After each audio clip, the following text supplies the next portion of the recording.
we go. The microphone is on. Welcome, everyone. Glad to have you all on board. Happy Monday.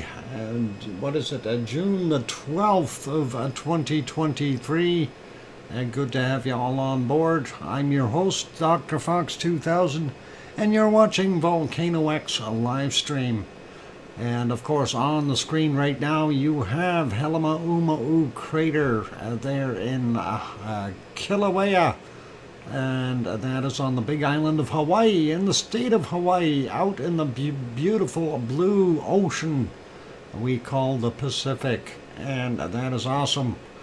Anyway, let's get at saying hi to everyone. We'll start out by saying hello to our wonderful moderators, Arizona Snowman and Piggy.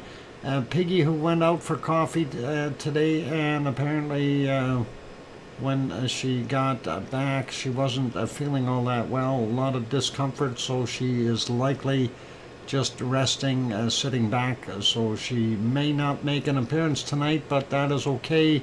We wish her the best, and I haven't heard what they've come up with yet for a plan for her, but hopefully they'll figure out something soon. A broken femur is not a good thing to be just dwindling over. So all our best vibes go out to Piggy. Hopefully they'll get things going.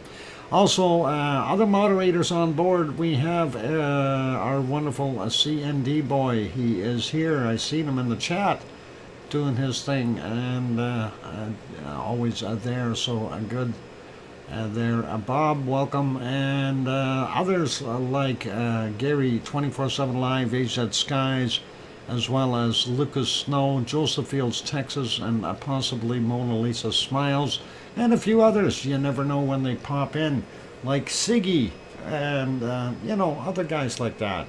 Anyway, that's all good for that. Today's first person in, and he claims to have been a solo. He didn't have any help from his reliable Pepper, so that is a Tom. Tom gets the cookies today. Nancy Buchanan just renewed her membership, saying, "Hi, Doc. We've been together for 16 whole months. Wow, awesome, Nancy. And thank you for renewing your membership and supporting the stream. That is awesome." And we'll get at saying hello to everyone in a second or two. I was going to back up this video footage to nighttime stuff so we can see some of the activity at night. And let's see if we can get back to looking at some of it. That wasn't live, by the way. That was a few hours back, but I figured I'd show it anyway. They're, of course, from 1:47 this morning, Hawaii time. And, of course, they are 3 hours later than we are here, so that would have been 4:47 Edmonton time. And that doesn't look too bad, but I have a sneaky hunch Helma is kind of slowing down a bit from what I see. So let's keep our fingers crossed. Let's keep the spirits up and hope that it continues to do its thing.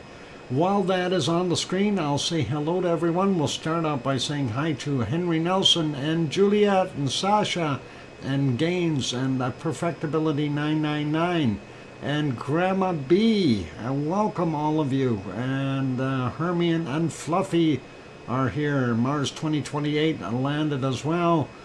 Tom Dice got his cookies for being first one in. Nancy Buchanan is back. Did I get Sasha already? I think so. Gaines we got. Grandma B we got. Henry we got. So let's go up. I see Dan is here as well. Welcome, Dan. And Canonescus country made it in. Good to see you. Still scrolling up here looking for others. Sue Hayes, of course, on board. Welcome, Sue. And we're looking for more names I haven't mentioned yet. Did I get Juliet? I think so. I think I did. Still scrolling up here. Judy is also here. Welcome, Judy. Glad to have you on board. And let's see, still scrolling upward, looking for more wonderful people, and a lot of chit chat going on there, but that's okay. That's what the chat is all about, and happy to see that, and that people are conversing. And that's one of the things that makes it such a good group of people here. You know, everybody is kind of knows everyone, and we are a big happy lava family. So, okay, okay, but I'll just read some of this. Piggy just sent me an update.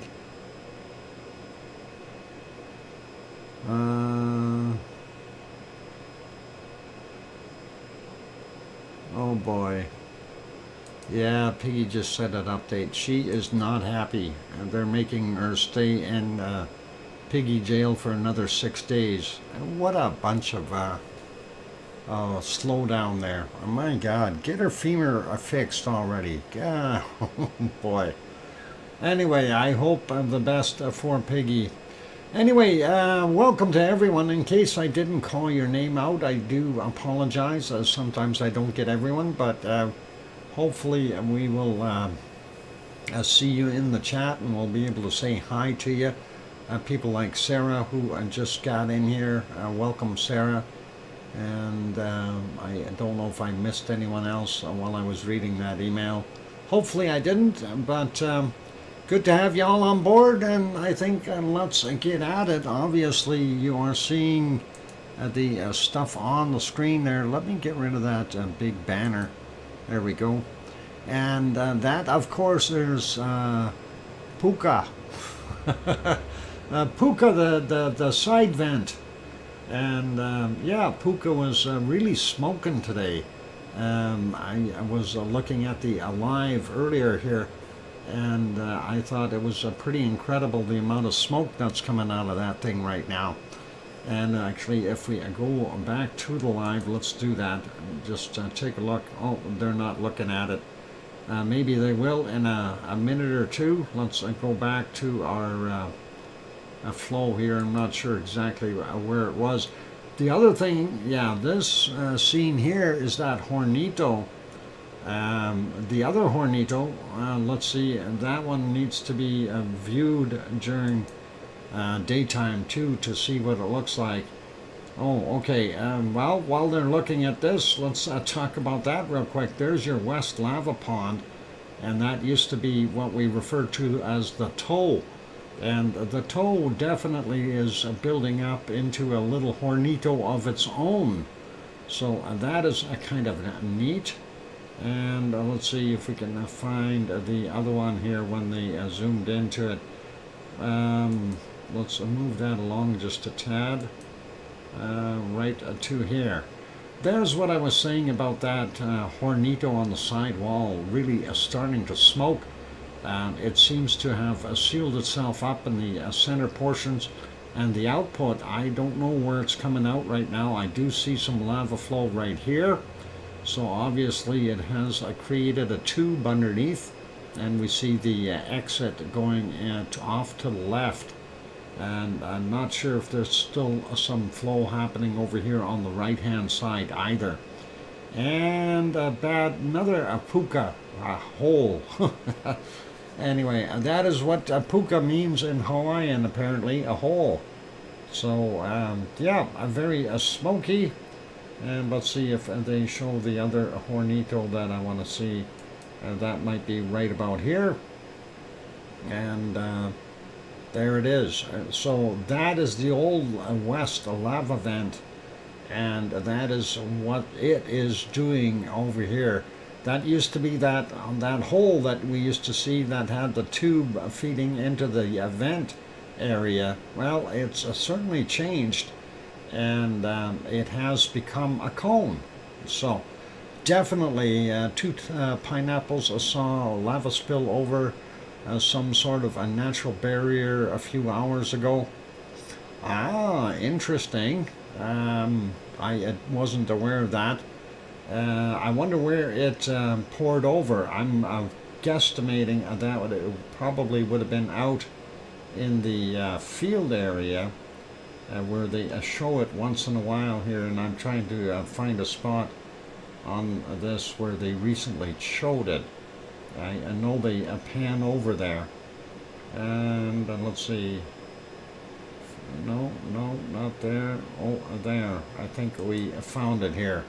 So if we go beyond that, that is the pretty close to our present view of that Hornito, beside the old west vent. But let's see if we can advance this a little bit.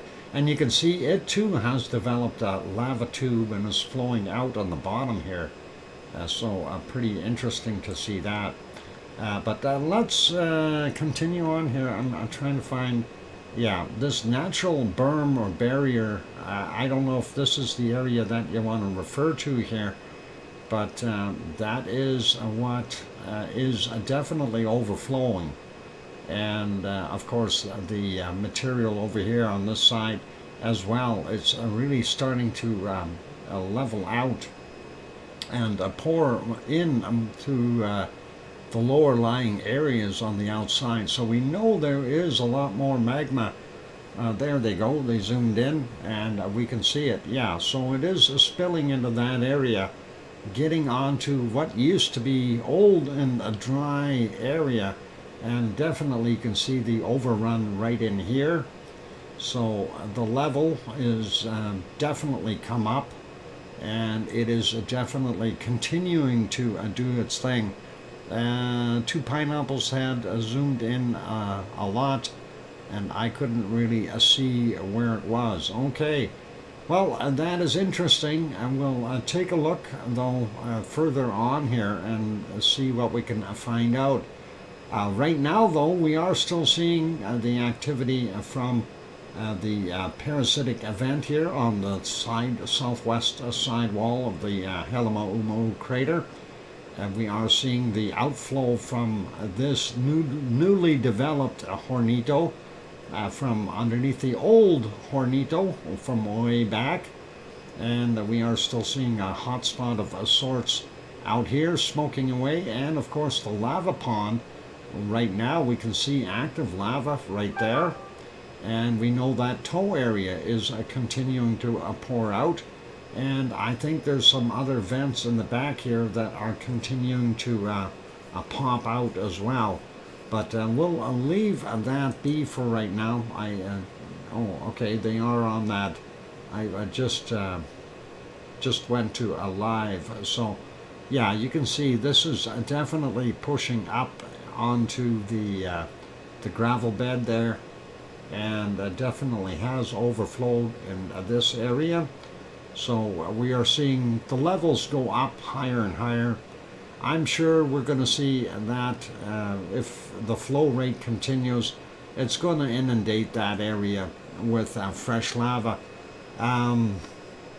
Quick shots here at the other views from the still cameras during the night. This one from 2:35 a.m. Everything was pretty bright looking, and that was from the one camera that used to look at the southwest crater here, or southeast crater I should say, but you can definitely see the west vent in there, and the other Hornitos, the old west lava pond, or sorry, that is the west lava pond, the old west lava vent, and the extra vents out here. So things are active. And then of course in the corner is where you'd have that side vent. Let's refresh that one, take a look at it right now. Looks a little bit more benign right now, but you can definitely see the output of the lava. You can see that red hot stuff right in these areas. So we know what's going. I don't see any arrow. I didn't put an arrow on there. Oh, you're not seeing my mouse. What happened to my mouse? Somebody stole my, oh, I know, I didn't turn on the hamster option.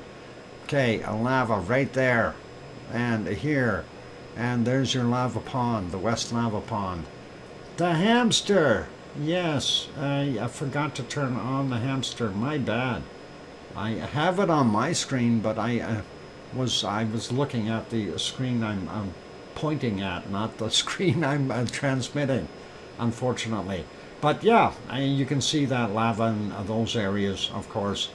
Very cool, very interesting, and just that is a fresh copy there. Let's see, we'll redo that. Yeah, 1305, that's the latest one. And there you can see the thermal. This one, of course, was from 2:38 a.m. A little bit on the fuzzy side. I know it was raining there during the night. Let's refresh that one as well and get a pretty good idea. And right off the bat, what we see is things are starting to cool off. You can see that right here. On the previous shot, this was all still a yellow and orange, real hot. Now we see very, very cool. And let's see, we definitely still see the West Lava Pond, and there's where it seems to be the hottest bubbling up, and this would be that Hornito. And of course, we can't see the other activity because nobody turned that camera. We do still see a glow spot out here in the southeast, a lava pond. That is interesting. And a little bit of a glow right beside Pig Island, of course. This is where the initial eruption took place, right at that location. So, interesting to see. I wish they'd move the thermal cam just a little to the right, because that would really help us out. Getting back here though, that is the present view. That is live. I will go through the volcano report real quick, and I might have to, let's see, turn that on. There we go. So, Kilauea volcano update, fountaining from the southwest spatter cone, and several events feeds a western lava lake. So that's what they're calling the western lava lake there, where you see the spouting coming out of, and that is pretty cool. And there it is, just so it's a kind of a picture, and we like it. A beautiful shot, lots of steam and gas. And let's see, that is, of course, the satellite shot, not a current one, I don't think. And that is not to do with Kilauea. That is Lapivi. Lapivi. Nice volcano. Nowhere to run and hide if that sucker goes. Let's see, what else we got? Nope, that is something different. All right, let's leave that be. What do they say here? The effusive eruption within the Helima-U'u'u crater continues at the events by mild fountaining. Nancy Buchanan throws in, Nancy, thank you very kindly for that super chat, $1.99 super chat. Thank you very kindly. And it says hamster food for your mouse pointer. Yeah, that's more like batteries. That'll be good. Thank you very kindly, Nancy. Appreciate that support, and all cool. Anyway, so yeah, yeah, it continues at the events by a mild fountaining.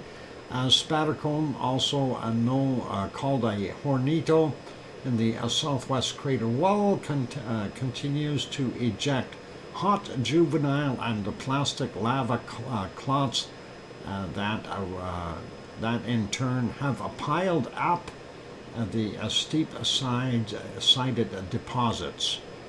Besides it contains a small caldera of boiling lava from where the main lava flow feeds the westernmost part of the crater floor. So pretty awesome that way. Lava fountains heights reach about 9 meters in elevation.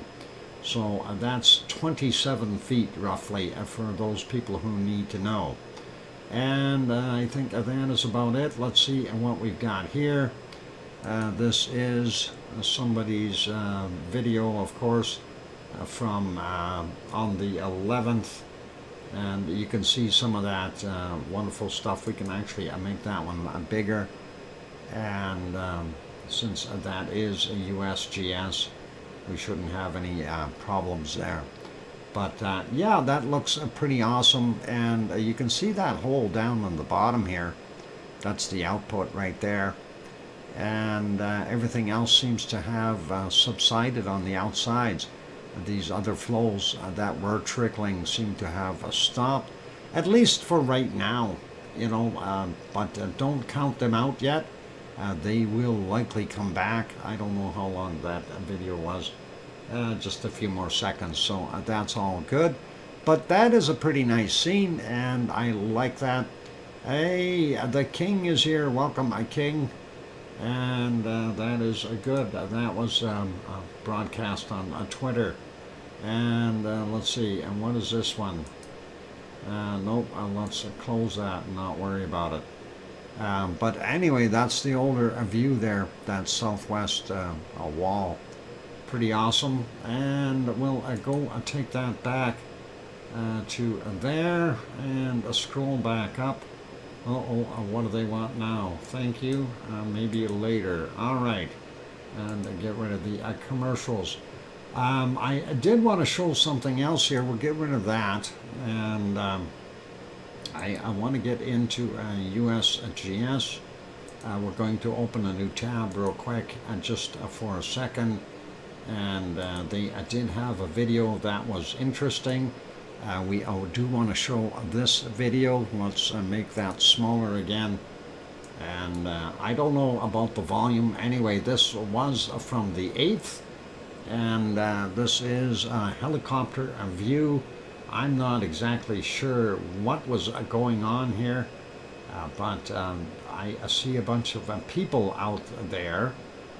And the helicopter doing some stuff, and I'm not sure what the heck was going on, if this was a rescue of some sort, or if somebody was just doing lava samples or stuff. There we can see two guys there, but it also looks like there's another guy standing out here. I don't know, is that a foolish person? It looks like there is somebody standing there, or is that me just seeing lava? I don't see him moving, but to me it looks like the guy is just standing out there. And if that is the case, I don't know what the heck he'd be doing there. That's not a smart place to be, not at all. And I don't know where that chopper is heading. It seems to be going in a different direction. So some work going on there, and that is pretty cool. And of course they are doing their thing with the choppers. Not sure what that is. That actually looks like a gurney or something that they could put someone on. I hope nobody got hurt. Move the cam. Moving the cam. Yeah, somebody's moving the camera. And not sure what's going on, but that chopper flying there. And obviously he's going to drop off something. Yeah, you did there in Mars 2028. And I figured it was, that looks like solar panels. That's a camera setup. Okay, so they are moving the B1 cam away from the eruption. Further back. Makes sense now. And rescue the cam from too much hot lava. Pretty cool. Let's just go back for a second and see if they've got anything else in there that we might want to watch. That was the last one. 9 hours ago they posted this. It's a time lapse and we'll show that as well while we're here, and see what they've got cooking on this one.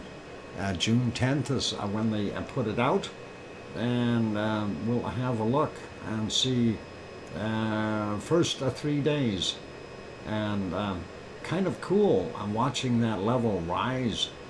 That is pretty neat, and yeah, that's a lot of bubbling and a lot of lava.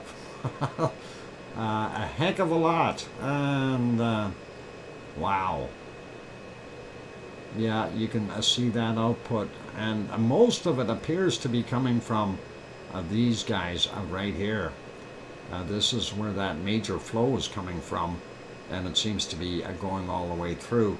And you can see where it is building up in the background here, and it's starting to pile up and create higher levels. So pretty awesome to see that one. And Tom Caruso, welcome. Nice to see you. Anyway, yeah, so this is a 3-day time lapse that they put together from USGS, and that looks pretty cool to me. And yeah, you can see that lava flowing around all the way to that back corner, and that is pretty neat. All right, so let's just put it back on live for right now. That, of course, is that site, Hornito. Dr. Fox, anyone know how much it's risen from the old datum? Well, as far as the level of rise there, King, they said it was about 33 feet or 10 meters in a total. But what's happened is because of the release of gas out of those bubbles, it is dropped down again by approximately 3 meters. So when you consider that dropping again by about 3 meters, you know, so you can take a 10 feet off of there. So in total, over top of the existing area, you've got an average of probably about, I'd say, 15 to 20 feet. You got to remember, this was not all perfectly level either when this eruption started. So a lot of that has been filled in. In some places, it may be 25 feet or 30 feet thick, whereas other spots may only have, 5 to 10 feet of new lava sitting on top and cooling. So hopefully that kind of answers your question. And somebody is saying it is break time, and it is. It is break time, you guys. So I am going to go do that. I will take a little break. For those good people who are here, if you haven't yet hit that like button, consider doing that. That'd be really awesome. And also, if you haven't yet hit the I'm trying to straighten the screen out here a little bit. For some reason it seems to be off a little on the left side. I'll leave it, never mind. Okay, hit that like button if you haven't done that. Also hit the subscribe button if you haven't yet subscribed to the channel. That'd be awesome. And on that friendly note, I'm your host, DrFox2000, here in Edmonton, Alberta, Canada. When we come back from the break, we'll go to Iceland and see what is happening there. And then, of course, we'll check back on Hawaii later on. And don't go away. Keep smiling. Hit the like button. I'll be back in 5 or 6 or 7 minutes. Thanks. And here comes some music.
go. The microphone is back on. Welcome or welcome back, everyone. I see Sebastian got here. Welcome, Sebastian.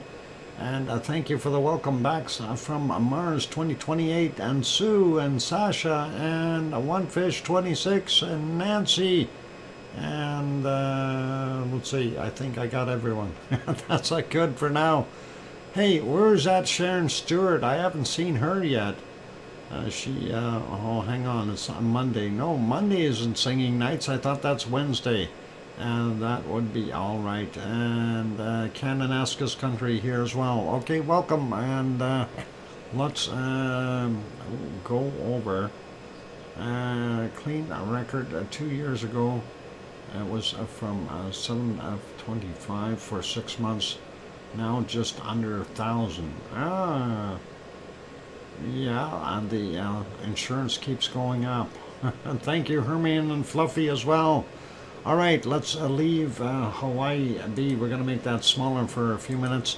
And we'll go over to our wonderful Iceland and see what we've got happening there. That, of course, is Reykjavik, the capital city. It is 23:39 in the evening there, or 11:39 p.m. And that is still how light it is outside. So the land of the midnight sun, pretty awesome. Well, the sun did actually go down, but not too long ago. That is Reykjavik, the capital. Off to the left-hand side here, you'll see the airport in a minute. And of course, this view is from the Perlin Center, and you can see a downtown area there. And pretty awesome to be able to see that. Brings back fond memories. And yeah, even I was at the Perlin Center. I'm not inside, but at least in the parking lot. So I know where it is. It's cool. Anyway, let's back up about 10 hours or so, see what it looked like then, and if they had a better day or a worse day. Well, looks about the same, a little hazier, but definitely not that bad looking. Why is that not a 1080p? There we go, a little sharper. All right, that is better. Anyway, that is what we were seeing, so pretty cool. Let's put that one back to live, and really not that much of a difference between night and daytime. We'll make that one smaller and go to the next shot. And this, as I mentioned, was the airport view of the regional airport, and we are on the roof of the Perlin Center, looking at it, and off in the distance we can see the volcano Kalir right there, and making sure my hamster is pointing to it, and he is, so a good hamster. And let's back that up about 10 hours as well, see what the comparison was. Yep, it definitely looked a little hazier, and still able to see Kalir though, so it wasn't that bad. Not bad. We'll leave that be, put that back on live, and we'll get to the next shot. This is down at the lighthouse on the Reykjanes Peninsula, just about in the water, just a little ways away from the water, to the southwestern side there.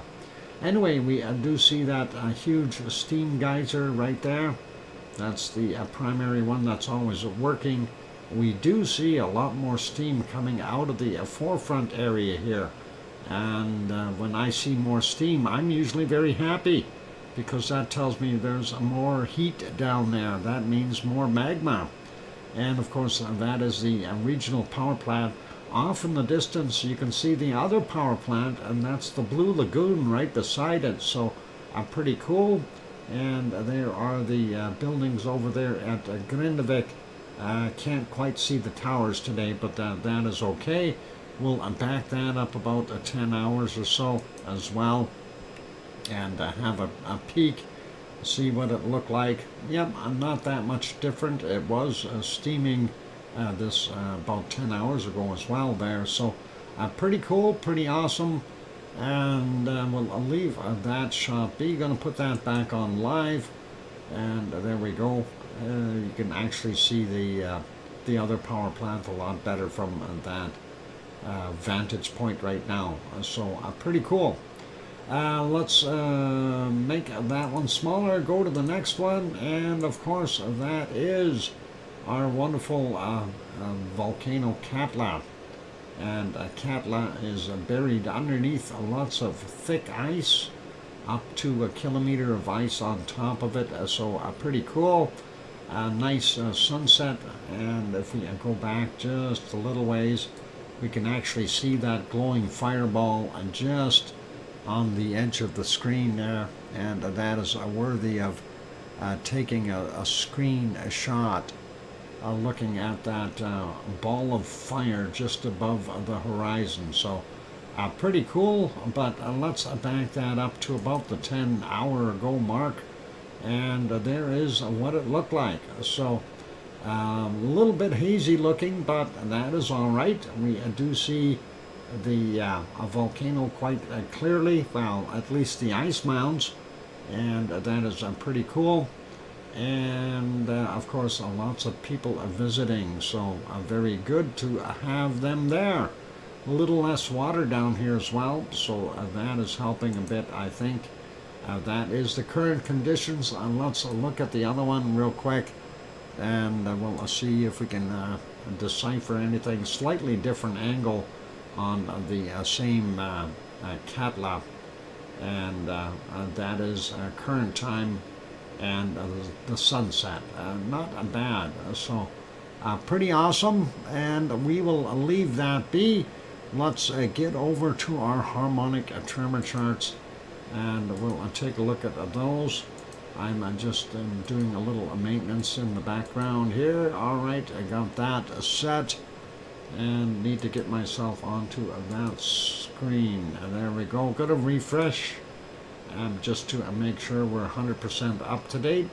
And I have not had an opportunity to even look at this. I did refresh it, but didn't see what was really going on. So new info for me. Anyway, a downward trend in our magmatic frequency. Also seeing a downward trend in our seismic frequencies here, and the tectonic as well. Actually, all three that will definitely be related to tectonic movement, some plate movement, and that is, yeah, it's Sharon Stewart, welcome, and yeah, oops, downward trend. But you know what? When it goes down, it only has one other place to go, and that's back up. So let's keep our fingers crossed. We do see some heavier quake activity right in here. Looks like maybe 3 quakes. We'll take a look and see where those happen shortly. And in the wee hours, there was a small one in there as well. You can see the spike going up to just beyond our magmatic frequency there. So let's that's Frankenfjall, of course, and that is home of Ragnar and Siggy Fisher. So let's go take a look at the other ones. We want to look at Askja next, and Askja is kind of in, well, I kind of put it as the middle point, if you will, but not really truly in the middle of Iceland, but at least gives us a midway point to bounce off of. Looks like the magmatic did spike up. They did have a quake there, and then it dropped back down and kind of built back up slowly and steadily, where that is for our magmatic, but our seismicity has gone down, way down, and that is a little odd. And then we see the one spike in here, and then right after that it dropped all the way down and actually regained for a tectonic movement is more than the seismicity. Very odd to see that, but that is what's happening at Askja. So let's leave that be. We're going to go down to the next one, and that'll be Grimsey, and that is actually the northernmost point that has a sensor on it. And that's, I should say, the northernmost inhabited point. Did I pass it already? Where's Grimsey? They are not always in alphabetical order. There's a Grimsfall, Grimsey, there we go. And similar situation with the uptick and a drop back down on all three frequencies. So not as a violent action as what we're seeing over here in the past couple of days ago, but it seems to have calmed down a little bit. So that's what's going on up in the northern portions out on the island of Grimsey and that sensor. Next one we're looking at is Grindavik, and of course we see a very similar drop in magmatic and seismic activity in accordance to what we've seen at Fagradalfjall. But this is a little confusing. What the heck is going on here with this up and down stuff? Kind of weird. And then it dropped down a little bit, about the same as what we've seen at Fagradalfjall. But the fact that it's messed up like this, up and down and up and down, up and down, and makes you wonder what is moving. Something obviously moving. Let's take a look at the next one, and that should be our Krusavik that we want to have a look at. And Grindavik, of course, is to the southwest of Fagradalfjall, and Krusavik is to the northeast. There we see that similar downward pattern in both magmatic and seismicity, and of course a slightly downward slope as well for this one on our tectonic movement, but we do see a spike in here we didn't see at the other ones. So we'll take a look at that. We do see that triple spike in here. That was much taller for Fagradalfjall, so likely some quakes in Fagradalfjall area. We'll have a look and see at the quakes right away here. Let me put this one back on Fagradalfjall, and we'll go over and have a look at the earthquakes. And where are we? There we are. So we're going to look for these and that other spike in there. So that should be 3 quakes right there, right around noon or just a little bit before noon. And over to the earthquakes we go. And let me get on the right map. And last 24 hours we had 62 quakes in Iceland. And just looking real quick, I don't see anything way up north, don't see anything way down south, so we can get at these and take a look and see what's happening. First off, this is the Reykjanes Peninsula down here, and of course, oh, I love what I'm seeing. Before I get into that, there's Reykjavik, and that is of course the capital city. And there's Keflavik Airport, Keflavik, Reykjanesbær, Jarvik, and down here Grindavik is there. And of course this is the Blue Lagoon, and that is the power plant right there. And the other power plant of course is down here. There is the lighthouse. That's about where that camera is located. And if we just zoom it back, this is where that primary geyser is, and on the other side of those water ponds, there's where the power plant is. So that's the other power plant we were looking at. Anyway, let's grab this point 2 first. It's 1.1 kilometer down from 2301 today, but we don't see anything else in between. And then we are pleasantly surprised. This outline is a Fagradalfjall's area. So right there, that outline going around it, that is all a Fagradalfjall. And I am happy to see all these little quakes in here. Let's take a look. 1.19, 17.9 kilometers down, and that is from 1007. This is a one from a 1017, 0.05, 1.4 kilometers down. Let's maybe try, yeah, we'll work our way through these. 1017, 1.06, 6.1 clicks down. This one is from 1018, 1.09, 7.3 kilometers down. And let's see, I need to get that out of there and zoom in a little bit more. Let's grab these here. A 0.4, 4.6 kilometers down, 10:06. This one is from 10:19. A 0.56, 7.3 clicks down. A 0.35, 6.5 kilometers down, 10:25. 0.93, 6.3 kilometers down, 10:15. A 1 in magnitude, 7 kilometers down, 10:23. 0.43, 6.5 kilometers down, 10:22. No, I don't want him. 0.99, 6.2 kilometers down, 10:12. 0.82, 6.4 kilometers down, 10:17. 0.89, 6.3 kilometers down from 10:16. And then we've got a 0.43, 5.8 kilometers down, 10:10. The 0.62, 6 kilometers down, 10:20. 0.81, 6.8 kilometers down, 10:20 as well. 1.21, 5.3 kilometers down, 10:15 this morning. 0.77, 5.4 kilometers down, 10:11. 0.6, 6.1 kilometers down from 11:11. The 0.45, 6 kilometers down, 10:06.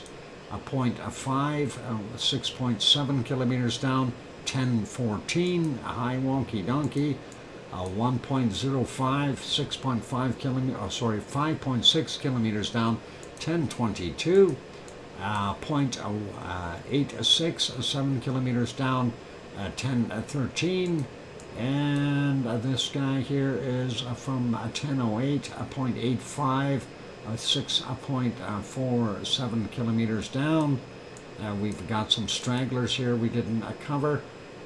This one is a 1.2, 9.6 clicks down, 10:20. And then, we got him. A 0.5, a 0.05, 5.2, 2.5 kilometers down. There we go. And that is from 4:13 a.m. 0.24, 7.2 clicks down, 2:56 this morning. A 0 right in front of Kaleer. 3.4 kilometers down, 4:27. And this one is a 1.19, 5 kilometers down, 3:49.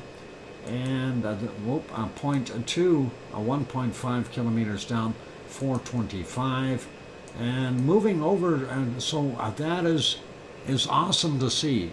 We've got some action underneath there, and I did want to point that out.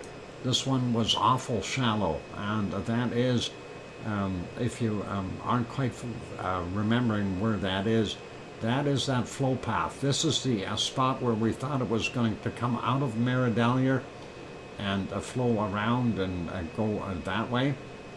And this was at northeastern leg where it flowed up. That's right near that sensor. Actually, if the sensor, if we turn that on, where's our sensors? The sensor is right there. So there's your actual seismometer, and that is where that quake is. So pretty cool, and I guarantee you that's an accurate measurement being right there. Anyway, let's carry on. And there's a 0.6, and that is 4 kilometers down, 1:31 this morning. This is very close to, or just about on top of Krusevik, and that is from 8:31 a.m., a 0.78, 4.1 kilometers down. The other one is a 0.55, 8 kilometers down, and 3 minutes after midnight is when that one happened. Let's grab that 0.4 out here. 1.1 clicks down, 22:41. For him in the water, we've got a small 0.13, 6.4 kilometers down, 2:37 this morning. There's Hekla. We do have a 0.1 over here, and 17.9 kilometers down, quite deep. 7:46 a.m. Only one quake over here at Katla, and that is a 1.76, 135 meters down, and 7:05 a.m. Likely ice movement. And we have 2 or 3 quakes here. There's 3 of them. 0.9, 135 meters down, and that is from 346. Could well be a surface quake. 3:27 a.m. we had a 2.5, 3 kilometers down, and a 1.38, 1 kilometer down from 3:28 a.m. Let's move over a little bit more and see what else we've got. This guy down here, 0.5, 100 meters down, likely ice movement, and that is all covered in ice in here, so does not surprise me. 1706 is the time on that, 0.5. We've got at Grimsvatn is this guy, 1.21, came in at 1:22 a.m., 8.5 kilometers down. And then over here is a 1.1, 2.2 clicks down, 23:43. And we'll get these guys here at Bardabunga and see what's happening there. 0.7, 5.3 kilometers down, 21:25. At 5:15 a.m., a 0.7, 1.1 kilometers down, a 0.4, 5.2 clicks down, 17:18. And we've got this from 1920, a 0.4, 5.2 kilometers down. And I'm looking at the time. It is likely a break time. So what we're going to do, we'll come back after we're going to do the break, and then we're going to do bacon seeds, and then we're going to go do our secret volcano. And I am pretty sure I'm going to stump you guys today on that volcano. On that friendly note, though, keep smiling. And yeah, yum, bacon seeds coming up after the break. And then we'll come back and do the rest of these guys here. So that'll be all cool and awesome. In the meantime, I'm going to put you back on some Hawaiian lava. If I can get that screen bigger again. We can go back that up a little bit, though. We'll go back to about 10 hours ago and look at it there, because that looks more like lava. I like it. All right. Keep smiling and be good. And I am going to actually try something here before I go. No, I'll leave it. Never mind. We'll fix it later. Keep smiling. Here comes some music. If you haven't yet hit the like button, please do consider hitting the like button. It is free. I promise you, we won't charge you a penny. Just hit it. And if you're new and you haven't subscribed yet, consider subscribing as well. It's the good stuff, Dr. Fox. Yeah. Yeah, hit subscribe if you haven't done that. And you're welcome to, do that. And you can also share it out with other people and places and times and things. Anyway, I'm going to go for a break. Here's some music. Don't go away.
microphone is back on. Welcome back, everyone. I'm your host, DrFox2000, and you're watching a VolcanoX live stream.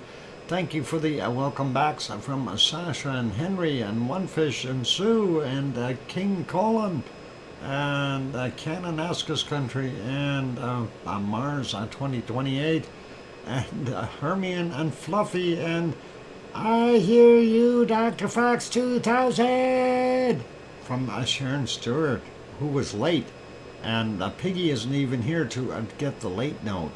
Ha! I don't know what to do. Anyway, let's go over and have a look at the bacon seeds, and we'll take a look. Whoa, I forgot to do something. Don't look at those bacon seeds. That is not to look at. You're not supposed to see that one yet. That is for later. And the other ones too. Let's get rid of them. Hang on. That's the first one for today. Piggy, of course, who sent those in. She did a fantastic job. And, yesterday, that was the last one. And, of course, today, we've got this one as our first group. So I'm hoping Piggy will be okay and she'll get happy and get out in her group again, and that'll be really awesome. Anyway, that looks pretty cool, and I'm not sure what that thing is in the background. If that's a mama pig taking a look and going, who with the camera is bugging my little piglets? Mama pig in the background is kind of fuzzy, but looks attentive. At least I think it's a mama pig. And yeah, Mars, if you want to hogwash them, you can do it. I'm staying out of it because Mama Pig's back there. She may have something to say about it. Anyway, let's carry on, and we'll take a look at the next little plumper here. This guy obviously has some weight to him and is a mini pig, and he looks like he's got a shortened snout bopper. Must have ran into something recently. Grumpy little piggy, or a chubby little piggy. Yeah, he's both grumpy and chubby. He's got kind of a smirk on his face. Maybe he's going to bite somebody or snout bop somebody.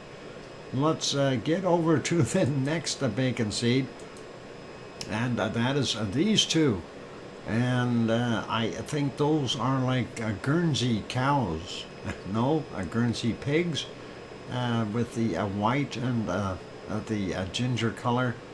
I think that's chocolate pigs. No? Something like that.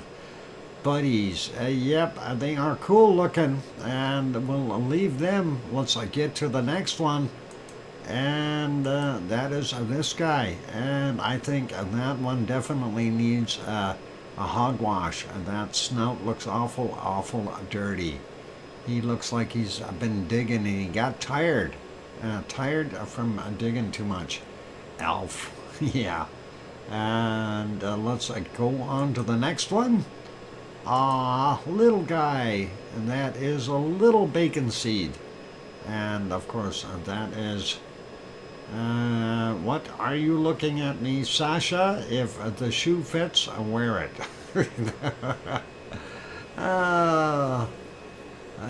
That's what we got there. That is pretty awesome. Like that little guy. He too has a little smiley snout bopper, and I'm sure he'll be okay. Let's Wrinkles. Yep, you could call him that. That'll be Wrinkles from Paradise Valley Farm. Anyway, and there is a super pig, faster than a speeding bullet. It can fly without any issues, and of course super pigs always fly.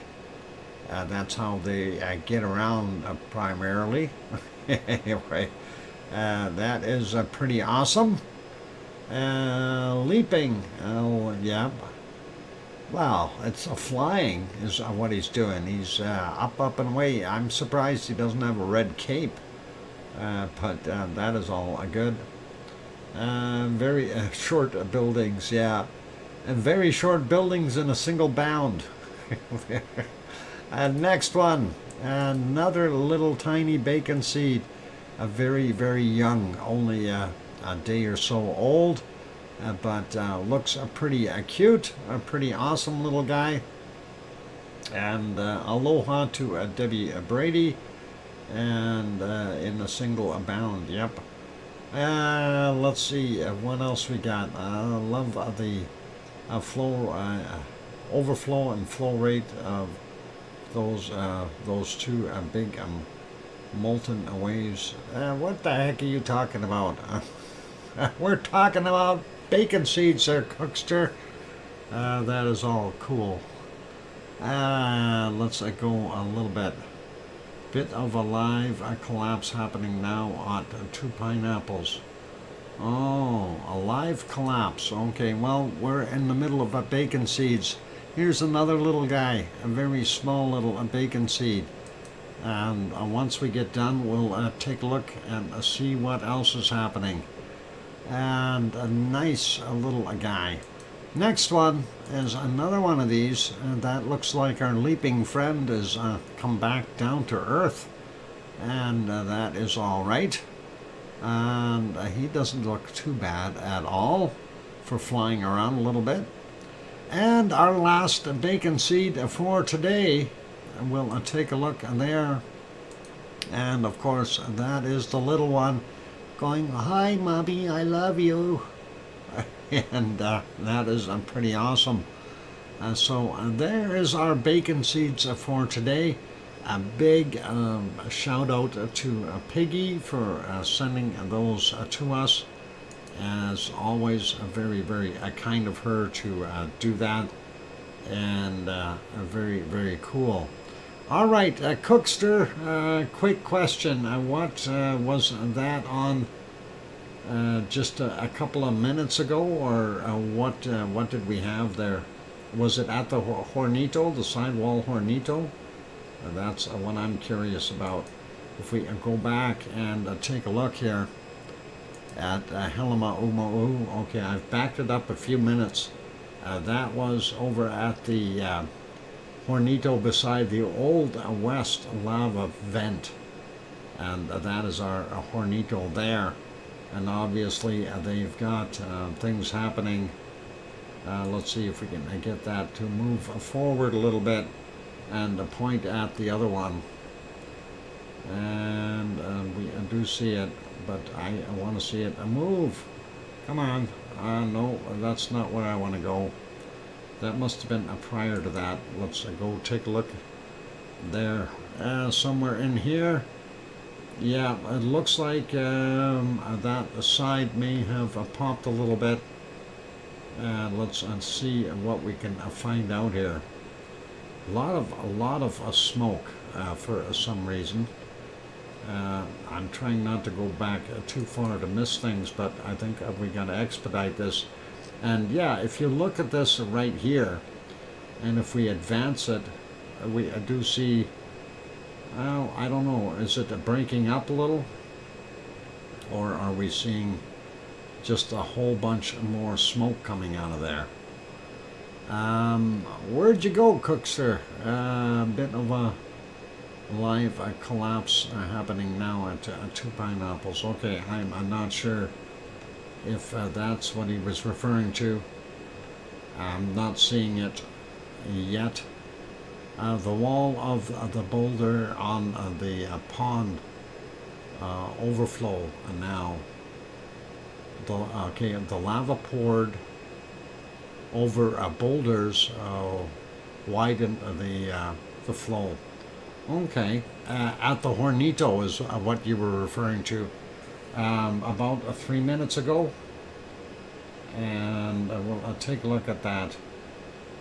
3 minutes ago.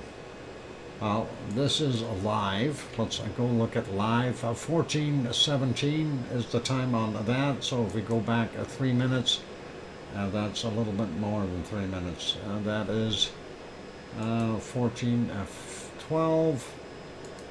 14:12. Let's see if we can get that's somewhere around here 3 minutes ago. And I don't see it there. still melting it too. Thanks, Doc. Sorry, I came in a bit too hyped about it. Okay, no worries. No worries. Anyway, we can take a look at it later on. Right now, though, we are seeing what's going on. So we do have quite a bit of smoke coming from the Hornito on the side wall. That, of course, a parasitic event that has pushed up there. And very cool to see that. I'm here, but this activity is not where it's at the southwest event. This activity is not there at the southwest event. Oh, so it's up in the northeastern corner, or the is that where it is? It's at the Central Fountain crater. Okay, take a fast look at his stream if you can. No, I can't. Unfortunately, I got too many windows open, and that is pretty tough to do right now. So I just have too many windows open. I don't want to crash my machine here, so we're not going to do that.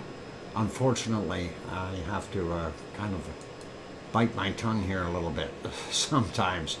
Okay, we'll if you can get me an actual time on that, Cookster, the actual time, we can go back to it. Okay, Lou has a live. He is live up there now. Oh, okay. Well, let's see if we can do this. 2 pineapples. Where are you? Look at that, the top guy right there. And this is, he's got a Walmart. Walmart commercials, and the video will play after the commercial. Congratulations, Walmart. And there's your support there, Mr. 2 Pineapples. You got a commercial out of us. And we'll skip the second one though. Okay, so yeah, all right, we're seeing that out here. That is interesting, and that's actually quite a bit of flow right there going out. So yeah, got a what? Get a premium dock. No, that's okay. I don't want premium right now. I need to see my commercials, otherwise I don't see what they put on mine, and that is premium has drawbacks. And yeah, you can see that welling in here and definitely flowing out, so definitely some action happening there. Now, I'm still not sure the exact location of that. That is the central event. That's more like on the southern side of that. And that is pretty interesting. Let's just go back to here for a second and see if we can recognize that from here.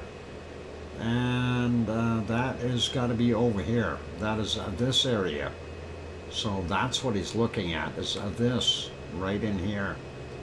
And I was wondering about that. So, okay, that makes sense now. And there we go. So, yep. And we see more of that lava crust breaking up and dropping in there. So, definitely happening. And that is what's going on there. Pretty cool. All right, let's leave that be for right now. I'm going to give that a thumbs up while I'm there. That is for 2 pineapples, and there we go. Let's leave that be, though. We wanted to do a secret volcano, so I am going to try to get that picture up on the screen. And there is our secret volcano for today. And that, of course, I'm leaving open for you guys to guess at this one. And I know this one is a toughie. And I know it's a different... C&D boy, are you sure that that's what you want to say? I know you're guessing, C&D boy, but you are right. It is a Semeru. And there is a Semeru. No, C&D boy was a guess. Yeah, I figured you'd guessed. That is what most of you guys do. I got so lucky. Yes, C&D boy. C&D boy gets us the stack of cookies. A lucky guess. And there we go. So that is our... and here I thought it was going to be a little bit tougher. I knew people were going to try to guess. And that's exactly what happened. So, or did one fish tell him that?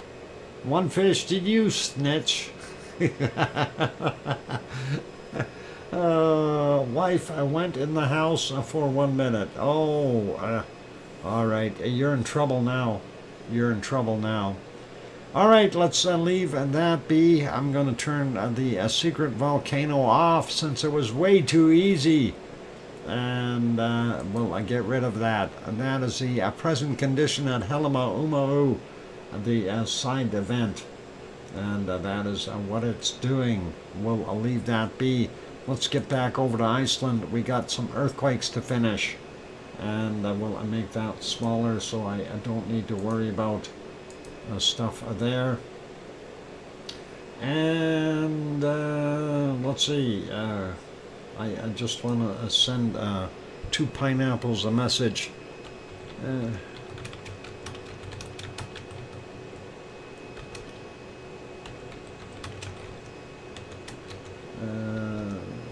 Let's see.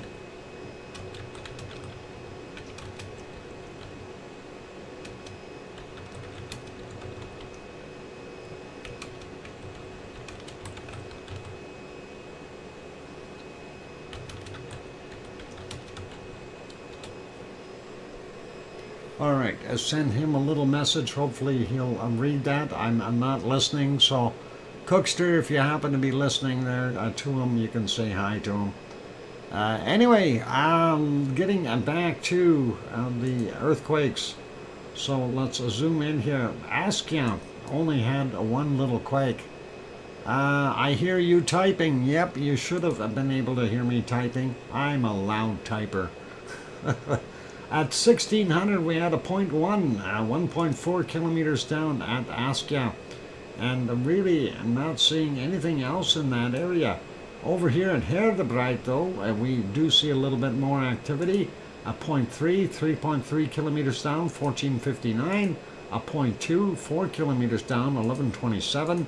A 1.42, 4.4 kilometers down, 347 is the time on that guy. And this from 1231, a 0.9, 11 kilometers down.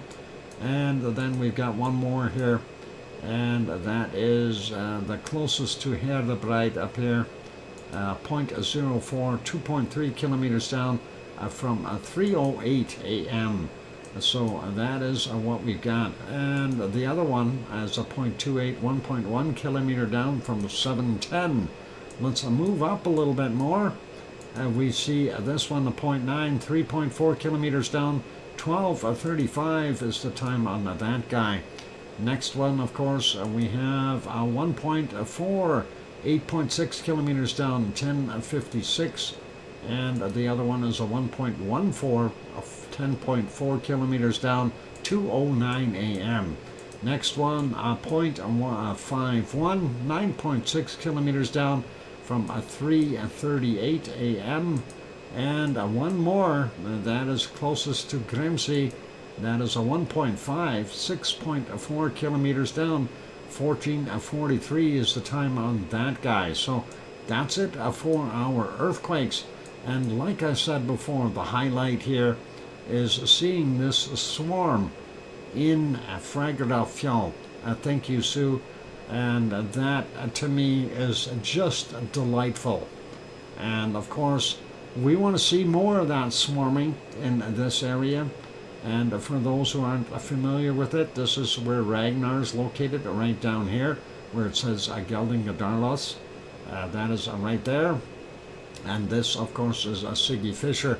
This is a Maridalia Valley, and of course, this is not a Haggy and not Creaky and Geldingadala. That is the area that we're seeing, and we love it. So that is pretty awesome. Hopefully, we'll see more stuff there. Popping over now to the Azores real quick. It is nighttime there already, and I haven't even looked at this. Very poor seeing conditions. We don't see the lights of Pico Island at all. We are on the island of São Jorge, or São Jorge, if you want to say it in Portuguese. And there's the little village, or one of them, and the harbor with its bright lights on. Next shot, of course, is our little cove. Because we're checking it too late, we won't be able to see anything happening. Hey, awesome, they got some Hawaiian shirts if you like those. You can order them from, what is it?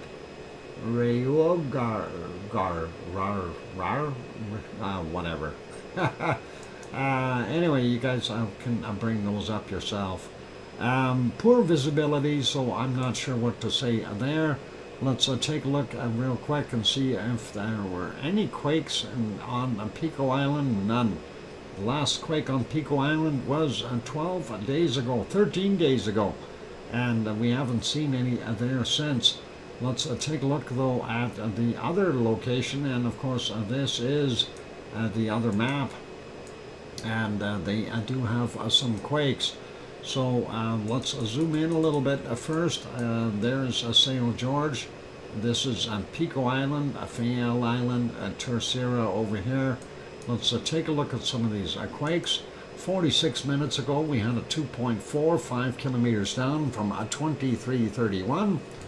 And the next one is 3 hours ago, a 3.2 surface quake from a 2109 GMT or UTC. And the next one over is 14 hours ago, 2.2, 5 kilometers down. I came in at 10 a.m. GMT or a UTC.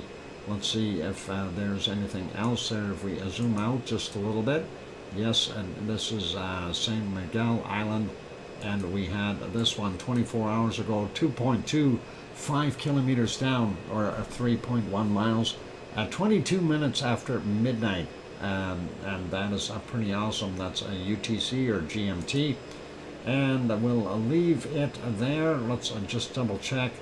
1, 2, 3, 4. Yep, we got them all. That is excellent. And we'll zoom that out a little bit more, give you more of an idea of where that actually is. So the Azores are right there in the middle of the Atlantic Ocean. There is the Canary Islands over here. This is Portugal and Spain and France and England and Scotland and Ireland over here, and Wales are there, and then Newfoundland over here, and Nova Scotia with a Sioux waving at us from Cole Harbour, and that is pretty awesome. And let's see, we want to zoom out one more shot here. There's Iceland up there, and of course that is the Reykjanes Ridge down to that point. Then there it takes over as the Mid-Atlantic Ridge again, and carries on the fault going this way, East Azores fault. So that is what we're seeing. And we'll leave that be. Actually, we'll zoom that back in, and we'll put it here so I can find it later. It is break time. I'm going to put it back on. We can't put it back there. What happened? Let's take a look there. Erupted, okay, day 6. Let's go here. We'll make this one bigger. There's that Hornito. We'll leave that on here for right now for the duration of the break. That is the Hornito beside the old west vent, and that is still working away. And we can definitely see some outflow still happening. We do see some live lava flipping over here as well. So pretty cool to see that, and some new cracks forming. Anyway, I'm your host, DrFox2000, here in Edmonton, Alberta, Canada. For those good people who have not yet hit that like button, give it a quick bop. Aloha to Kathy. I just seen you pop in. Also, welcome DJ Puff the Third. And on that, a friendly note, I'm going to go say, hey, subscribe if you haven't subscribed as of yet. And I will be back in about 5, 6, or 7 minutes after the break. Need to do that. Otherwise, I'll get my voice lost somewhere. Anyway, here's some music. Keep smiling. I'll be back. Play nice in the lava. And don't walk on it.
the microphone is back on. Welcome back, everyone. I'm your host, DrFox2000. You're watching VolcanoX on live stream. And I see a few more people popped in. Cookster is still here. Grandma B is pre-adjective texting. And let's see, DJ's here. Who else popped in? I just seen somebody that I wanted to say hi to as well. We got Mars, we got Kathy. Okay, but Grandma B is here, so Grandma B is good. And thank you for the welcome backs from Sue and Sasha and Kevin Haynes also here. Welcome, Kevin.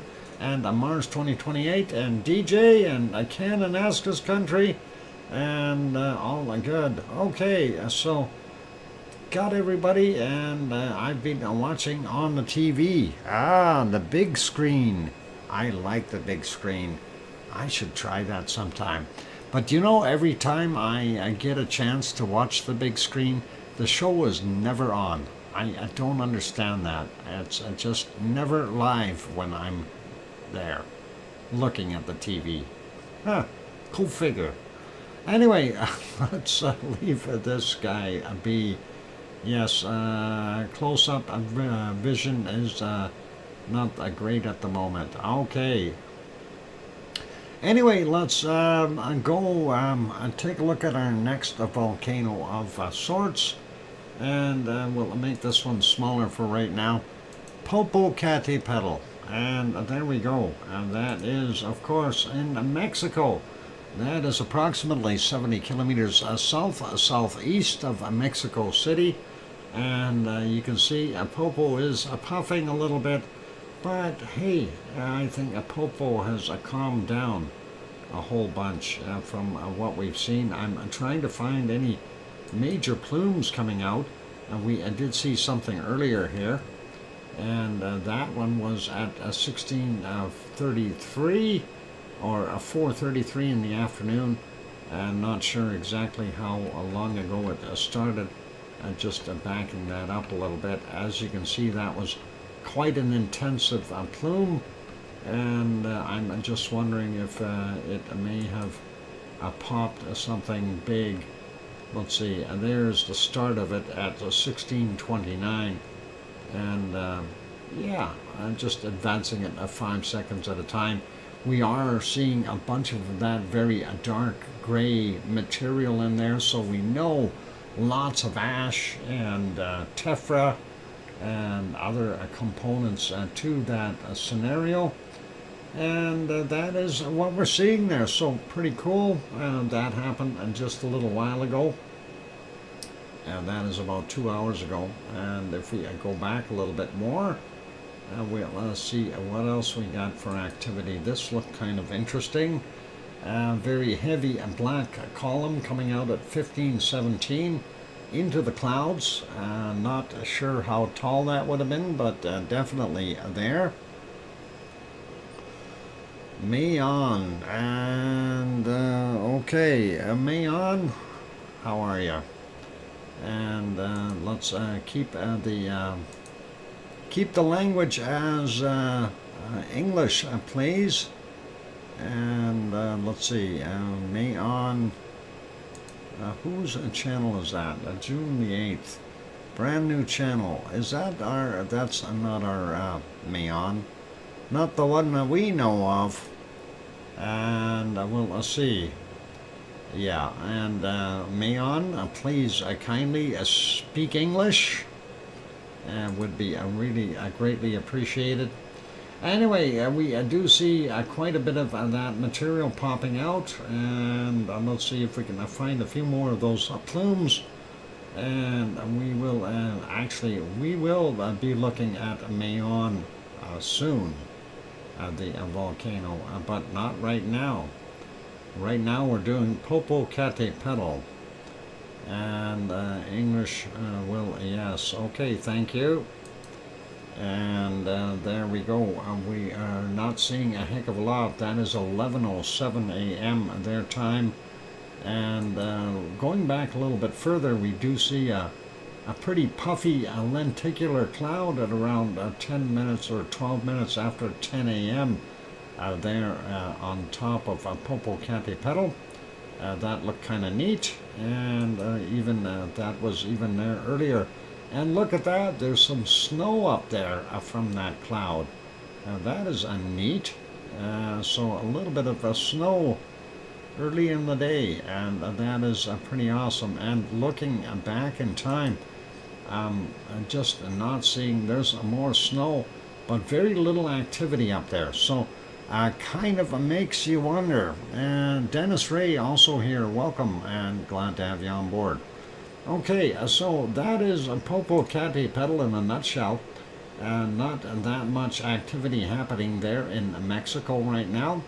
We'll leave that guy be. I'm going to make that smaller. We'll go over to our next one and see if they're live. Yes, they are, and hopefully we can see it. This should be a Fuego, but right now, there we go. We have to go back a little ways. 6 hours and 22 minutes ago, at 12:27, that's what we were seeing popping out of the cloud work. And prior to that, it looked like this. We see some more ash and stuff moving off to the opposite side, unfortunately, and back in the clouds. Let's see if we see anything further here. Yeah, just that puff, and yeah, we do have some more puffs happening here. This one from 10:51 a.m. a very nice plume going upward, and we see it kind of looks like most of the tephra is rolling down the other side of the slope. So kind of interesting to see that, and I'm advancing it 5 seconds at a time here to kind of get the gist of what's going on. But a very dark material, so we know lots of ash, lots of gases, and lots of tephra involved in that particular plume. So definitely worthy of doing its thing, and looks like our wonderful volcano is getting back up to speed. This was at 10:04, and slightly different plume a little bit earlier, and again looking pretty good with the dark material. Ooh, here's a different one. This is a little bit earlier at 9:28, and there you can see that a plume pushing upward. And again, most of the eruptive material, well, in this shot we can see some of it sliding down here as well. You can kind of see the ash clouds build up here, but we also see a lot of material flowing off the other side. Unfortunately, we don't have a camera view from the other side, and that seems to be the way that caldera has reshaped itself. Seems to be the way that everything is flowing down there, and there are several canyons on that side that flow down up to about 4 kilometers down. So very very interesting. Yep, Fuego is looks like it's coming back to life, going back a little bit more, and we see at 9:07 is that plume, and it was fairly active all morning long from the looks of things. This one is at 8:39, and then prior to that we had more activity coming in at 8:14. And that's about as far back as we can go for today's stream. So definitely a little bit of action from Fuego as well, and I'm happy to see that. And that is very nice that it is getting going again. And since that last eruption, it really had calmed down. And today is the first day where it's really picked up again. So now there's some, yep, a terrific tephra. You bet, Mars, and that is awesome. Anyway, let's put that back to live, and we'll make that guys smaller. I don't think we can see anything anyway. And we'll go over to our next volcano. This was the last shot I took last night there of Masaya volcano, and you can see the caldera and of course the crescent of lava down on the bottom. That is a kind of a full circle in the bottom there, but we're just only seeing a little crescent of it. And that is a very deep caldera. Don't ever fall in there if you happen to go visit. I'm going to refresh that. We'll see what it looks like right now. Ooh, okay. Well, we have some activity. So this is nice. Yeah, that is looking like we have some extra lava in Masaya volcano there in Nicaragua. So, ladies and gentlemen, we may have another volcano that's going to pop. You never know. I will see. Well, I have to check this in about an hour, see if the level rises at all. But it certainly has risen from that little half-moon crescent that we've seen to a much, much larger area, covering the entire caldera floor down at the bottom. So, very cool. I like it. Some volcano activity, I guess. Let's continue on.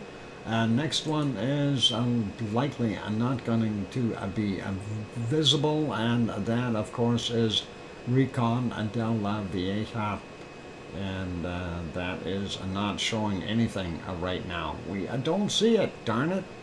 It's dark. I don't think we've ever seen that much lava there. Oh, at there at Masaya, yeah. That's a little bit on the weird part. We'll have to keep an eye on that, definitely. I like that shot. That looks neat. Okay, moving on to the next ones. Now, this was from last night yet, and I did want to kind of point that out. This one, of course, is Lascar, and this is Laguna del Mole. And, of course, over here is Villarrica. And the reason I left this on here is so we can see Villarrica is definitely got some glow to it, and it is putting out some SO2 gas as well. And when there's business, there's business. Let's take a look at what it looks like right now. And looks like a very dark shot here from, yeah, we do see some clouds right over top of Lascar, but nothing too serious and no real off-gassing right now. And we aren't able to see anything at Laguna del Mole, but let's take a look here, and we can see that we are still seeing some activity there at Villarrica in Chile. So cool, awesome, and I gotta love it, you guys. And hopefully we'll get some more volcanoes popping. Let's put it back to that shot.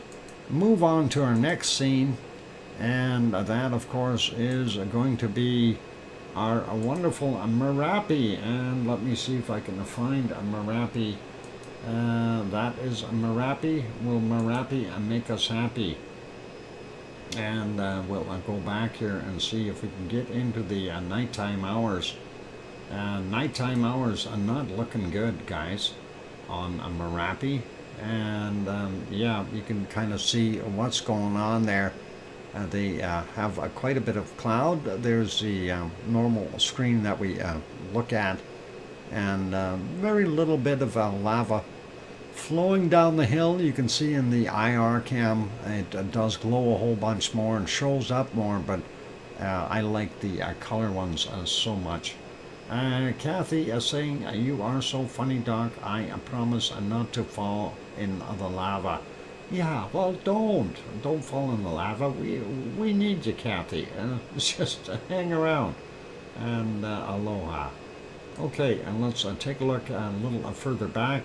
Yep, we do see some lava coming down the hill. Unfortunately, they've got the wrong camera on, but hey, it is what it is, and they can't have everything. Thanks for the 5-minute warning, Sue. and it's actually 4 minutes, but oh, maybe 5. Okay, well, I'll agree with that. We can see it on the IR cam. Looks very, very bright. Definitely see it here though in color, and that is always nice to be able to view some bacon going down the hill. Let's see if we find anything else going further back. There, I did have the color camera on the bigger screen, so that is pretty awesome. Let's see if we can just back that up a smidgen. There's the start of that, and if we go and bring that a little bit bigger, you can see what that looks like. And it's splitting into a V, getting spread out really quick. Kim Raudenbush, you can't hide anywhere. We see you, and your cloaking devices are not working. Moved back a little bit more. There, this is at 33 minutes after midnight, and that is pretty awesome. We see more of that wonderful bacon coming down the hill. So no shortage of bacon today for us so far, and let's keep going. Well, that is about it for Merapi. We'll wrap up Merapi, and we'll leave that be. We'll put it back to live, and we'll get on to our next screen. And of course, that is our wonderful New Zealand. And look at all that snow on the hills and puffy clouds going by. Let's see if we can actually see the volcano. That is supposed to be Ruapehu, but it looks like we've got cloud cover. It is peeking through, but still seeing a lot of cloud. There's a little earlier, 10:38, we do see most of the volcano. Sun is high and bright, so hard to see the snow caps on it. And let's see if we get this is when they first zoomed in on it. Kind of weird lines over top of it. That is kind of weird, freaky, something. I don't know. Somebody want to explain that to me? What's going on there with those weird lines? It doesn't make a lot of sense. Yeah. So, Dr. Fox, I've been listening since the stream started. Excellent, and there, Kim, and thanks for being on board. And let's see, and what was there a morning like? We'll see if we have any nice colors there at dawn. I'm trying to get back a little bit. I don't think it was really that neat. That looks kind of weirdish. There's a star up there and very bright over here. Let's get some color into it. There's some nice morning sunrise colors. And that, of course, Mount Ruapehu in New Zealand. Let's make that one smaller. We'll go to our next shot here. And that, of course, is, let's refresh those. That's our wonderful charts from Taupo. And Taupo looks to be quite quiet right now, so all good there. From, we see the activity, and it's kind of dropped off and waned a bunch. And this is further to the north. We do see a little bit of activity there, but it subsided as well. Let's leave that be. Quick peek at Taupo, and then it'll be break time. So there, of course, is, well, let's make that, this one, a full screen so you can see it. And this, of course, Taupo's caldera is the entirety of that lake.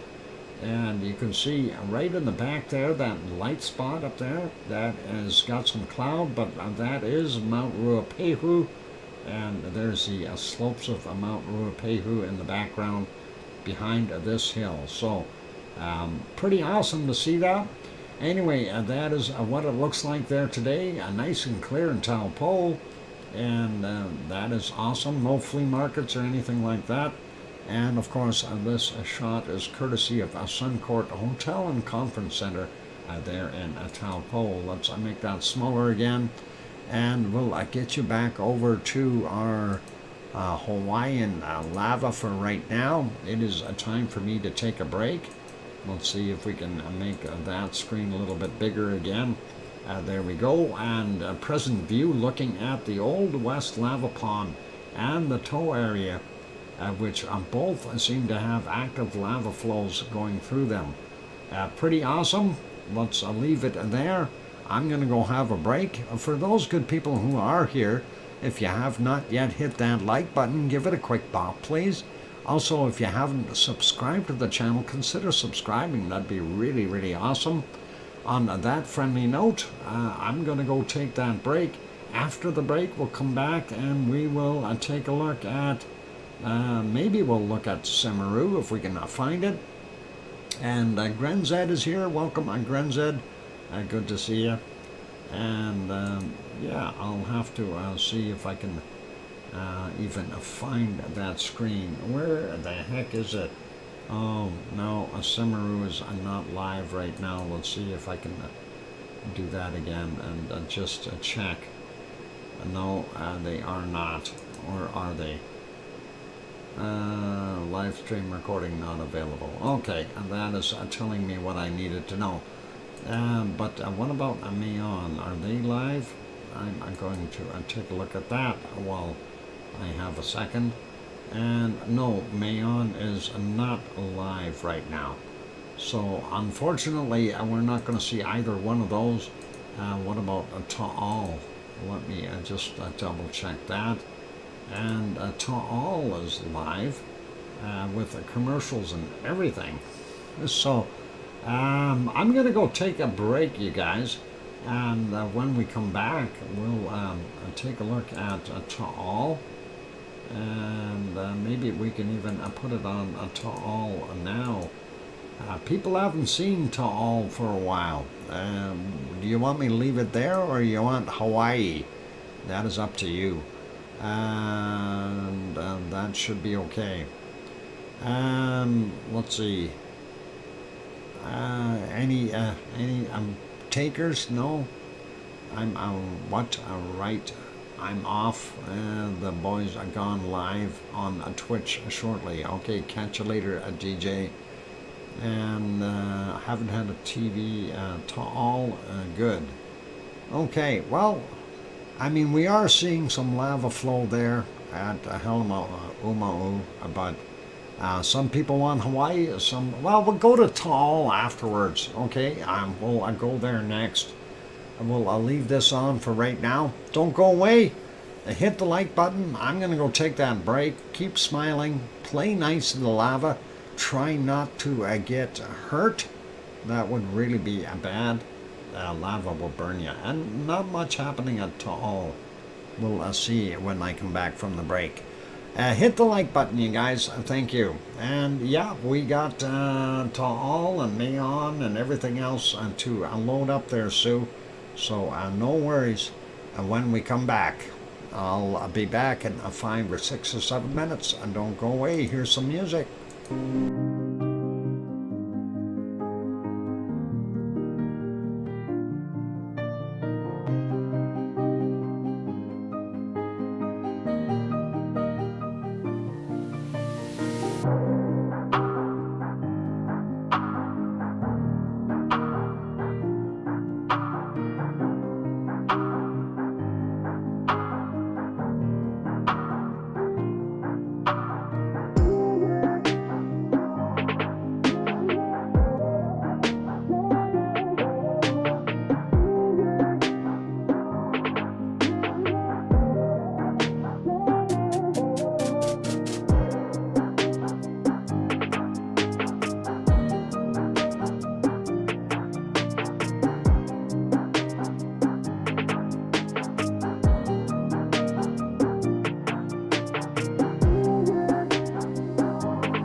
we go. The microphone is back on. Welcome back, everyone. Glad to have you all on board. I'm your host, DrFox2000, and you're watching a VolcanoX, a live stream.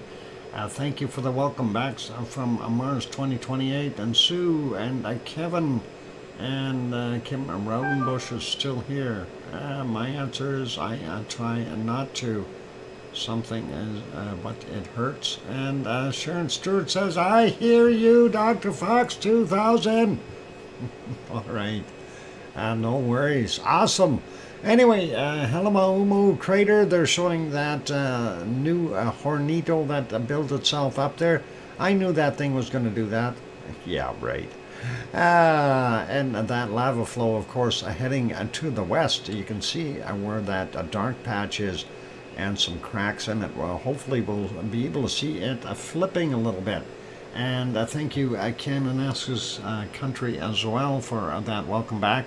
Let's carry on, though. We're going to go over to our next volcano of adventures. And that is not a short one. It's a tall one. And yeah, that is a Taal. And sorry, Kim, I have no short volcanoes. That is a Taal volcano in the Philippines. And if I can find where the heck I put it, there it is. I can get my mouse on there. And we're not seeing any off-gassing or pluming or anything coming out from the volcano. But I'm happy this stream is back on. So hopefully we'll be able to see stuff coming from there in the future. Now, Sue did bring up the comment about the Krakatoa eruption going on. Let's take a quick look at that. Report from Krakatoa volcano, Sunda Strait, Indonesia. Series of paroxysms continue.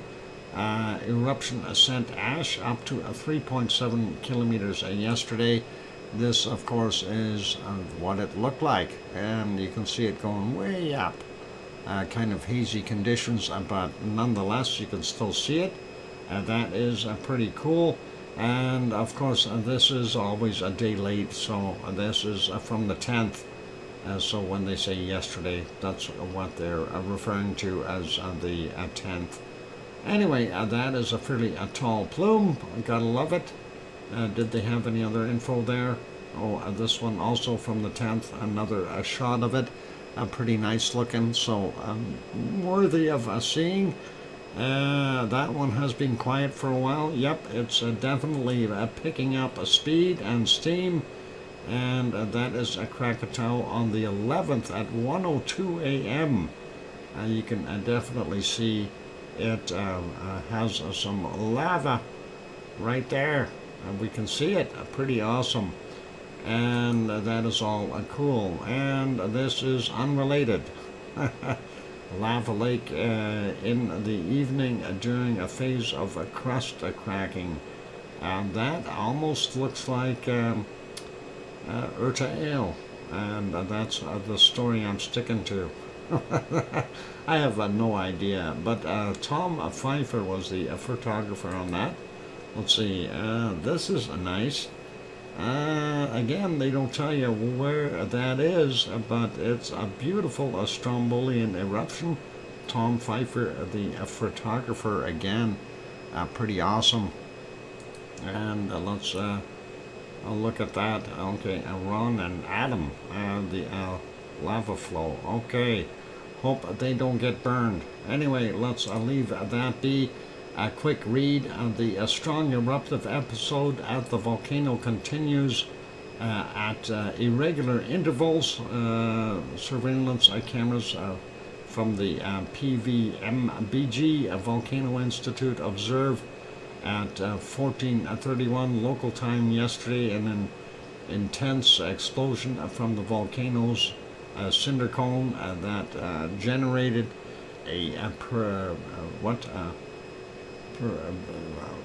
rising black ash, great black ash, okay, as abundant a column to estimated 1.6 kilometers. Drifted northwest 3.5 hours later. Another powerful eruption took place from the cinder cone, spewing a what is it?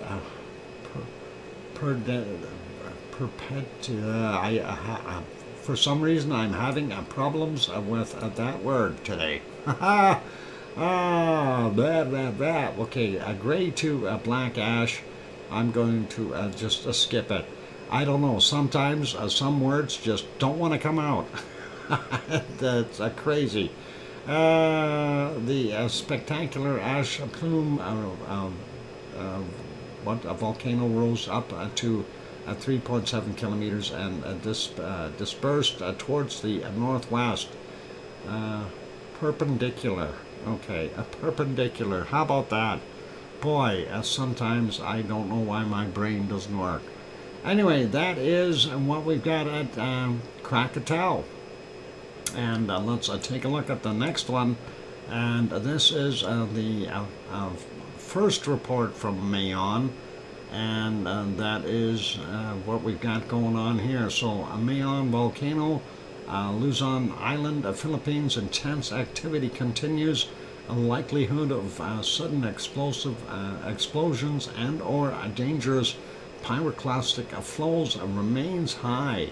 And looking at that, I would think it definitely would remain high.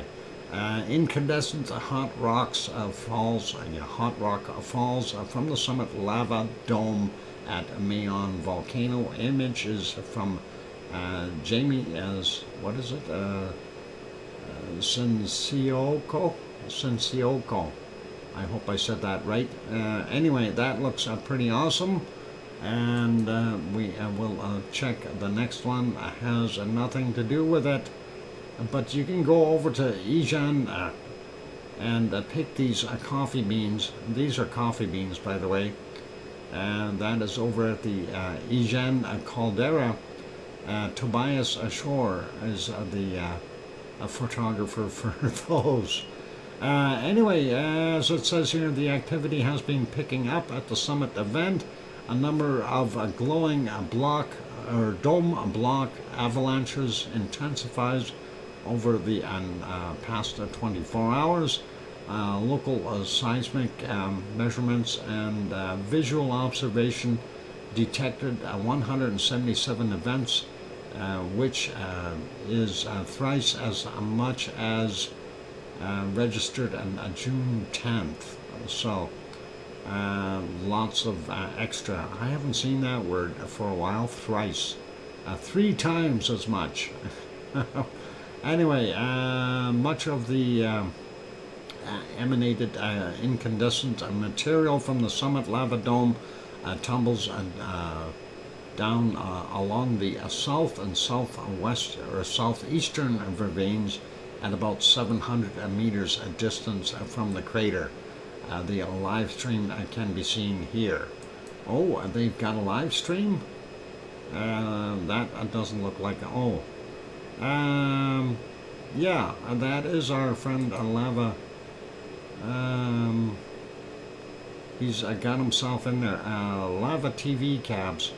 Anyway, there he is. So that's what we were watching the other day. And that is pretty awesome. Hopefully we'll see more of that happening for right now. That is what we've seen in the past and when we first popped on there. So a lot of that material coming down, and pretty cool to see that. He did have it zoomed in a little bit more. We're going to work out something with our wonderful Lava TV. I want to see if we can help him out and support him. It's going to take me a little bit, but I want to get him a real camera.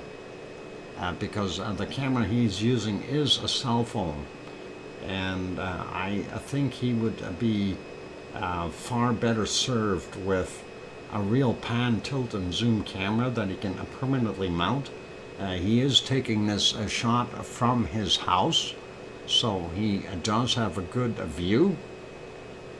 and hopefully everything will work out for him. Anyway, we'll leave that be for now. We'll leave that report alone as well. We'll go to the next report of Mayon, and this one is, of course, the Mayon volcano. New lava from the summit. This is on the 12th, and if we bring that a photo there, that is beautiful. Looks like some kind of a big bug climbing up into the mountain with long trails of a tail here. So pretty cool. And again, this image was from Jamie S. Cinciocco. I hope I got it right. And that is a pretty nice shot. And there's some more. That's Phil Volix has got this photo, and that is pretty cool as well. Doesn't say when that was actually taken, but that is pretty awesome. And there is the thermal that they have, and that is what we're seeing on the thermal. You can definitely see the lit up area over there. This thermal camera, of course, at quite a distance from the actual caldera. And that's getting into other stuff. Anyway, it says a new lava flow started to emerge from the summit event. The lava came out shortly after 7:47 local time yesterday by producing 2 lava lobes, of which its fronts have reached a length of 500 meters from the crater. Glowing lava blocks frequently detach from the lava flows and roll over the southern, I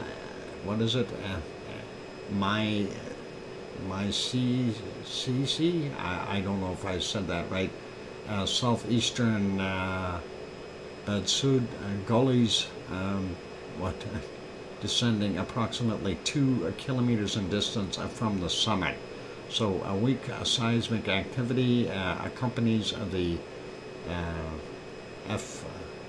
effusive eruption. Over the past 24 hours, 21 volcano tectonic earthquakes have been detected. So that is pretty cool. Anyway, that is the second Mayon eruption that we were looking at. This one from the 12th at 6 a.m. So that was from 7:43 local time. I think that was in the evening rather than in the morning, because that came in at 6:60 a.m. Who knows? Anyway, that's what we've got there. So we've got Taal. Unfortunately, we don't have Semeru. We're going to check one more time and see if they are up. No Semeru live right now, so unfortunately that is no good. And Lava TV cabs also are not showing anything live right now at this moment, but they do have some good ones. Now, if you want Lava Cabs TV or Lava TV cabs, again, we like to promote new channels, so and of course if they're giving us access to their footage, it's always wonderful. Here it is. There's the link to that channel. If you haven't subscribed yet, please do consider going over there and subscribing. That would be really, really cool. Anyway, let's go back to Taal for a second. Actually, let's go to Japan now, and we'll get that going. And we will gotta find my Japan. It's here somewhere. There it is. And the ice cream boat is in. Hurry, hurry, hurry. Hurry down and get your ice cream. And down the road, down there to the lights, and hang a left. Down to the dock. Ice cream boat is waiting for you. And this, of course, is a Sakurajima volcano in the background. And, of course, this ice cream show is the more important part, no? Yeah. The volcano is right back here. Wonky donkey, good night if you're going. And be careful and get some sleep if you can in the heat. And anyway, let's carry on, and we'll. I heard a honking horn. Let's take a look at the other shots here. Looks like the cloud is sitting right on top of Sakurajima. It's hard to tell what it's doing underneath there. I'm just trying to find some spots here where we can actually see a little bit more of the volcano.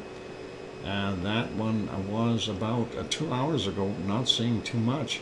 If we go back a little bit further, yep, there are lots of birds, but not a very good shot of the volcano because of the clouds in the way. And here again, lots of foggy cloud up at the top. So a caldera is hidden on us, unfortunately. And if we go back into the nighttime views, I'm trying to see if there is any lava shining through, but so far I don't see anything. We do have some local lights here, which are making it a little difficult there, but let's see if we go back a little more. And yeah, you can definitely see a little bit of pluming happening there. So pretty cool, but nothing major going on. And that is Sakurajima in Japan. Close up on the yeah, this is the close-up cam of yeah. Oh, hang on, what's going on here? We haven't moved. I clicked it. There's our close-up cam. Why did that not move? I clicked it. Grandma B sends a $2 super chat. Thank you, Grandma B. And I do want to say that first, and then I'm going to try to explain what I missed here. Grandma B, thank you for the $2 super chat. And I appreciate you helping out and supporting the channel, Grandma B. Anyway, let's, while we're looking here, let's back this up a little bit and see if we see anything there. Not much there from the close-up cam. Unfortunately, that cloud cover was sitting right along the edge there, so we're not going to see that. I'm going to make that one smaller. Go back to this one. I was looking for that magic glow, but we couldn't see it. This is at 2350 at their time, so we're going to bring that one back to live and make it smaller. And yeah, the ice cream boat is still in there though, and that is important, more so than anything else, right? Ice cream, you scream, we all scream for ice cream. Anyway, we'll leave that guy be. Let's go to our next shot. And is this working? ASO, yes, that is ASO. The other one I don't believe is working yet. Still no video on, no. Suwanosejima is not showing any camera stuff. ASO though, we see continuous steaming happening. Of course it's raining there again, so refilling some of that little mini caldera up there. This entire area is within the huge caldera of ASO, and this is just one of the smaller events, or the only active one in there right now from what we understand.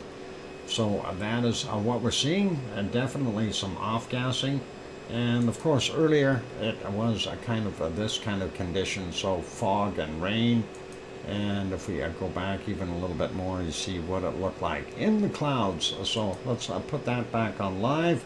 That is ASO, and that is a little bit north of Sakurajima. I don't know by how much, about 150 kilometers, something like that. I will make that one smaller. We'll go to the next one. And this one is my other favorite volcano there. I'm hoping for this guy to pop. I'm just going to finish this, CND boy, thank you. And it's my bad because I didn't switch channels here. Now, the scene didn't switch. Anyway, we can see there is a plume coming out of Asama. Asama is about 100 kilometers to the west of Tokyo. And Asama is, of course, rated as just a green on the north or on the worldwide charts, but it is considered a yellow on the Japanese part. Anyway, hard to see that. If we go back a little bit more, very, very difficult to see anything coming out of there. And not good for nighttime viewing either. Really bad. Okay, so let's put that one back on live. And the only other thing I have here before the break is a quick report on Suwanoshijima. Since we can't see it, it's Ryukyu Island is where it is, and Japan volcanic alert lowered to level 2. So that is what we've got. For those who aren't familiar with where it is down here. So up here is Kagoshima, where Sakurajima is. Aso is up here, and then all the way up here is where Sama is.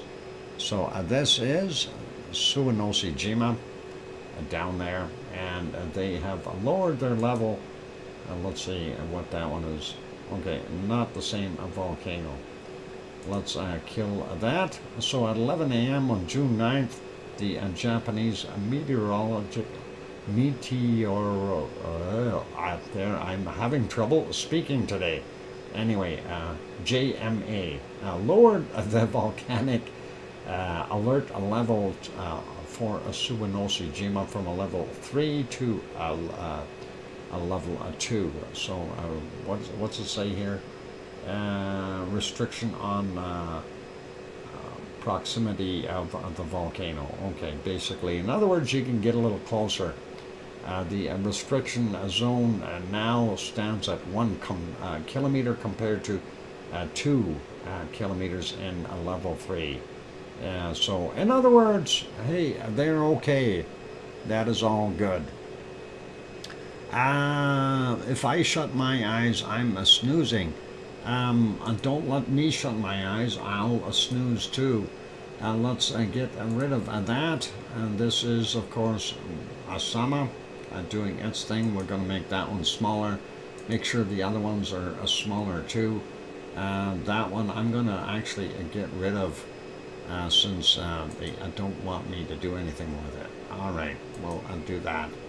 And I go back over here.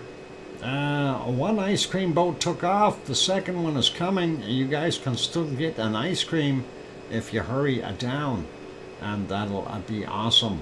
I'm going to go take a break. After the break, we'll come back and we will do the volcano report, and then we will go do earthquakes from there. So keep smiling, be good, and don't do anything bad in the meantime. Coffee, that's a good answer, a good reminder at Sue Hayes. I was drifting off, so I had a strong coffee now. I would like a coffee too, but it's too hot here.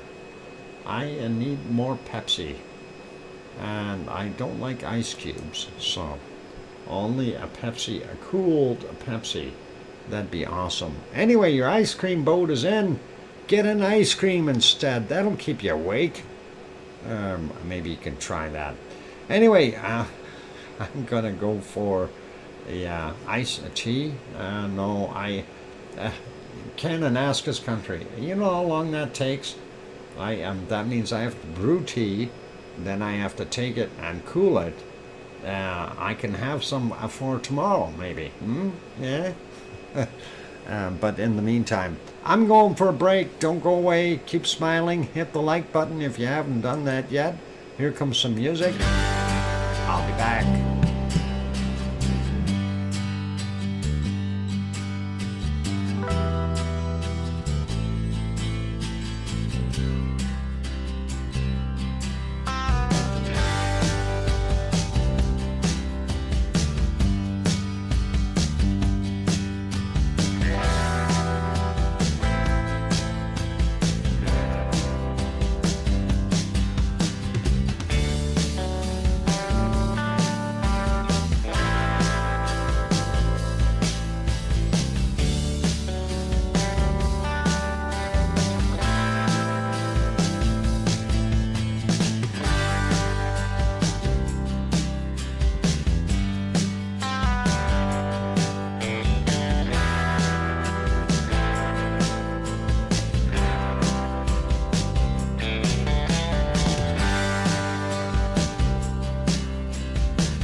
And there we go. And I'm back. I'm just reading the screen. Kevin Haynes for nothing. I thought his name was Kevin Haynes, not Kevin Haynes for nothing. Anyway, just kidding. Just kidding. And thank you for the welcome backs from Sue and Mars and Cananascus country. And how come you're all dizzy there, C&D boy? And thank you, Kevin Haynes. And that is awesome. Anyway, I figured I'd move this back in time a little bit. There's that Hornito right by the Old West vent area. And that was kind of spitting up some spatter. And we gotta love that when we see it throwing out stuff. He I spun him too much. Oh, boy, oh boy. I guess you better take it easy on him. I was wondering when all that screaming noise was out on the floor. That's his Sketchers going crazy. And Grenzed saying hello, hello everyone. Hello, hello everyone. And hello, hello Grenzed. So, anyway, where the heck were we? Oh, we looked at Japan. We did have a look at that. I wanted to peek in on a couple other volcanoes real quick, and we'll see if we have anything going on. We already looked at Taal, but I'm trying to find out if we have anything going on at our wonderful Stromboli, but Stromboli is not coming up. No Stromboli today. Stromboli's stream is down. Let's go over to the other one here, and that is Mount Etna. We'll see if we can go back to where the sun was setting so we can see the volcano a little bit. The rest was in clouds, so let's have a look at that. And there you go. This is at 8:35 p.m. there in Sicily, and we can see some pluming from the vent over here, as well as the top vent, and as well as this residual stuff behind here. That is coming from the southeast vent. So we have 3 active vents there right now. And that is interesting, and I'm hoping that we are going to see some more activity there. And if we go back just a little bit more, we can see a bit more of that in a different light, I guess, from about, well, a little bit earlier. We do see that backside here, though, definitely venting, and that is absolutely cool. So we may get some lava eventually, and this of course was our daytime view, and I don't know, call it the Holy Grail. Look at this. Wow. Sunshine poking through those clouds, beams of light. That is awesome. And Mark Crispell, welcome. Glad to have you on board, and thank you for joining in and supporting the stream. Appreciate that. And that's a new member, so welcome, Mark, and nice to have you on board.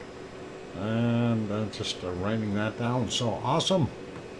And glad that you're there helping out and supporting the stream, and appreciate it. Now you can use some of those emojis as well right off the bat there. We have a bunch of them there for you if you like those. And anyway, let's carry on here. I want to go back a little bit more. I thought this was kind of neat with the sun poking through the clouds, and look at that. That is just almost kind of a religious thing when you look at it, just in one spot, and everything else is dark, you know, kind of freaky. But let's leave that be. So that is pretty cool and pretty awesome, and we'll leave Sicily be, let's get over. I did want to look at the harmonic tremor chart for our see what we've got going on there. I'm waiting for it to load. It too is having some problems loading. Why is it not loading? Maybe they've got some issues over there in Sicily with being able to show that, because normally that chart pops right up, and I'm surprised it didn't. Anyway, let's we'll see. Yeah, this one has timed out. Maybe they got a connection problem. I'm not going to worry about it. Let's carry on. Next place up for bids. We'll put this one back on live, by the way. That's what the scene looks like there right now. Very dark in Sicily. It's 3:50 in the morning, so you guys know that. Anyway, let's move on, and we will go over to our earthquakes. And we'll have a quick peek at what we've got going on for earthquakes around the world.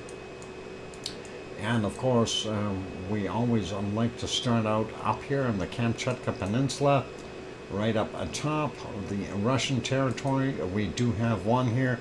It's a 4.3, and that it came in at 1506, 61.1 kilometer down. And that is right in the bay there, so that is okay. Shivlish up here, I do believe Bezimiani there, and Klayushevskoy,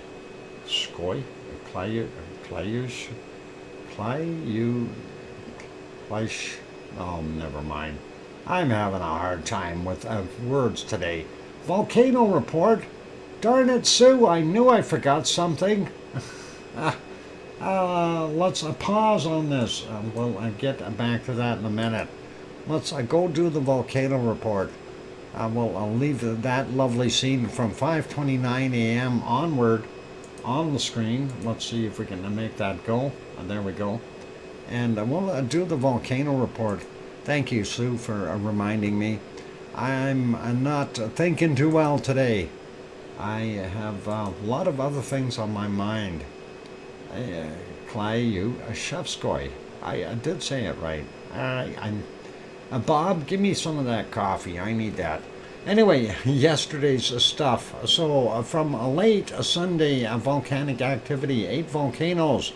And of course, Mayon on Luzon Island in the Philippines, we've seen 2 separate reports for that. So pretty cool. But eruption cloud unknown height reported at 19:15 last night.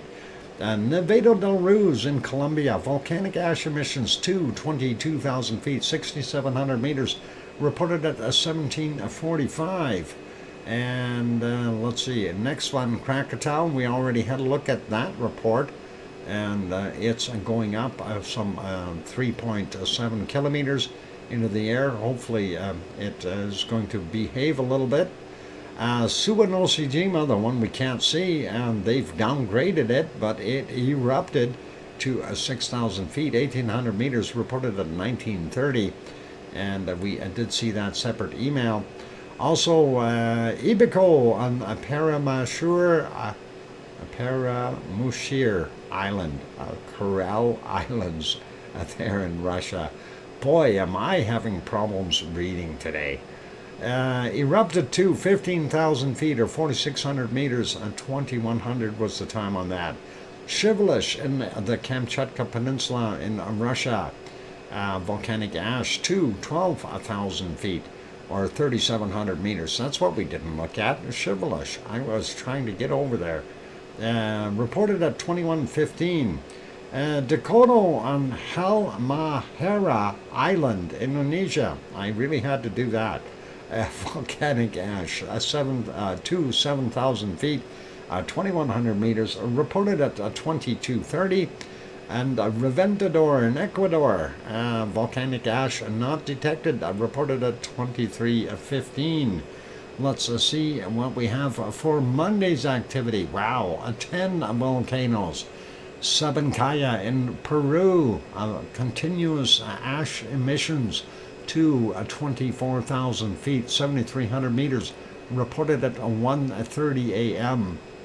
Intermittent emissions to 27,000 feet, or 8,200 meters, reported at 13:30. Popocatépetl, Mexico, a volcanic ash not detected, reported at 2 a.m. And then ongoing volcanic ash emissions to 23,000 feet or 7,000 meters at 9:15 a.m. Suwanosejima again erupted to 6,000 feet or 1,800 meters, reported at 2:15 a.m. And then they are saying Fuego in Guatemala, ongoing volcanic ash emissions to 14,000 feet or 4,300 meters, reported at 3:15 a.m. And volcanic ash emissions observed to 15,000 feet, 4,600 meters, reported at 1,400. And I'm happy to see that one is going again. Also, Sangay in Ecuador, new volcanic ash emissions to 19,000 feet, 5,800 meters, reported at 5:15 a.m. Volcanic ash emissions observed to 19,000 feet, 5,800 meters at 16:50 and this afternoon as well. And they did have a Mayon at in there again, Luzon Island, Philippines, and 6:06 a.m. is when that report was issued. We got that already. Shivalish, Kamchatka Peninsula, again in the news, and volcanic ash emissions continuing to 12,000 feet or 3,700 meters, reported at 6:15 this morning. And Kilauea, we already read that report, and that's what's on the screen right now. And we were looking at that. Of course, the scene right now, there is the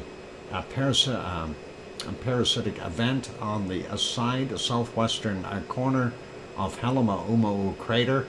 And of course, we see the flow coming out from the bottom. It looks pretty awesome, and some spatter coming out of the top of that cone. A really awesome sight. And next on the list was Reventador in Ecuador again, and volcanic ash emissions to 14,000 feet, 4,300 meters, reported at 12 noon. Ibu, and where's Dakono? Only Ibu there. Halmahera Island, Indonesia, a volcanic ash to 7,000 feet, 2,100 meters, reported at 12:45 there today. So that is our volcano report, and thank you, Sue, for sending that in, and thanks for the reminder that we've got it. And I want to line up and make sure we go have a quick peek at Shivalish, and I want to also take a look and see if our Alaskan observatories have photos, and we'll see that in a second.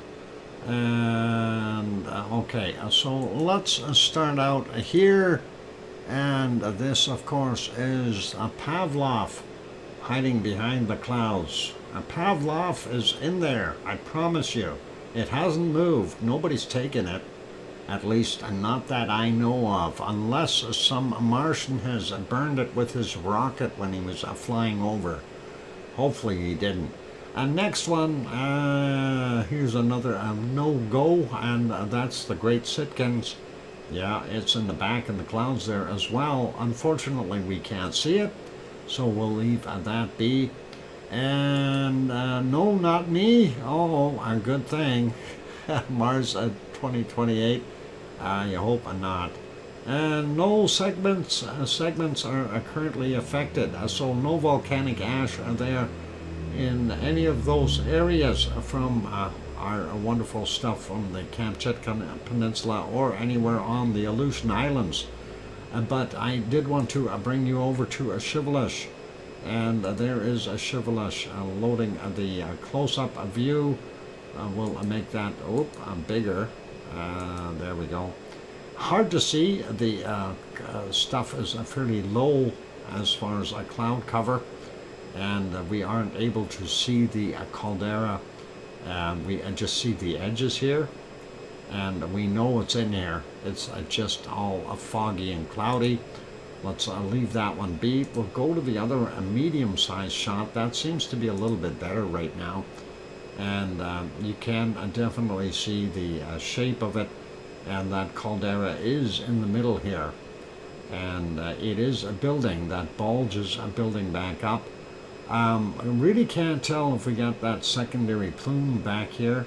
We are seeing this kind of a leg coming out here. I'm not sure where that's actually from, but it does look like it might be right there at the secondary plume. Too much cloud to really make an accurate assessment, but that is what we've got. And the long distance shot, yeah, kind of the same thing. We're not seeing as much as we could because of all that cloud work in the way, and that happens.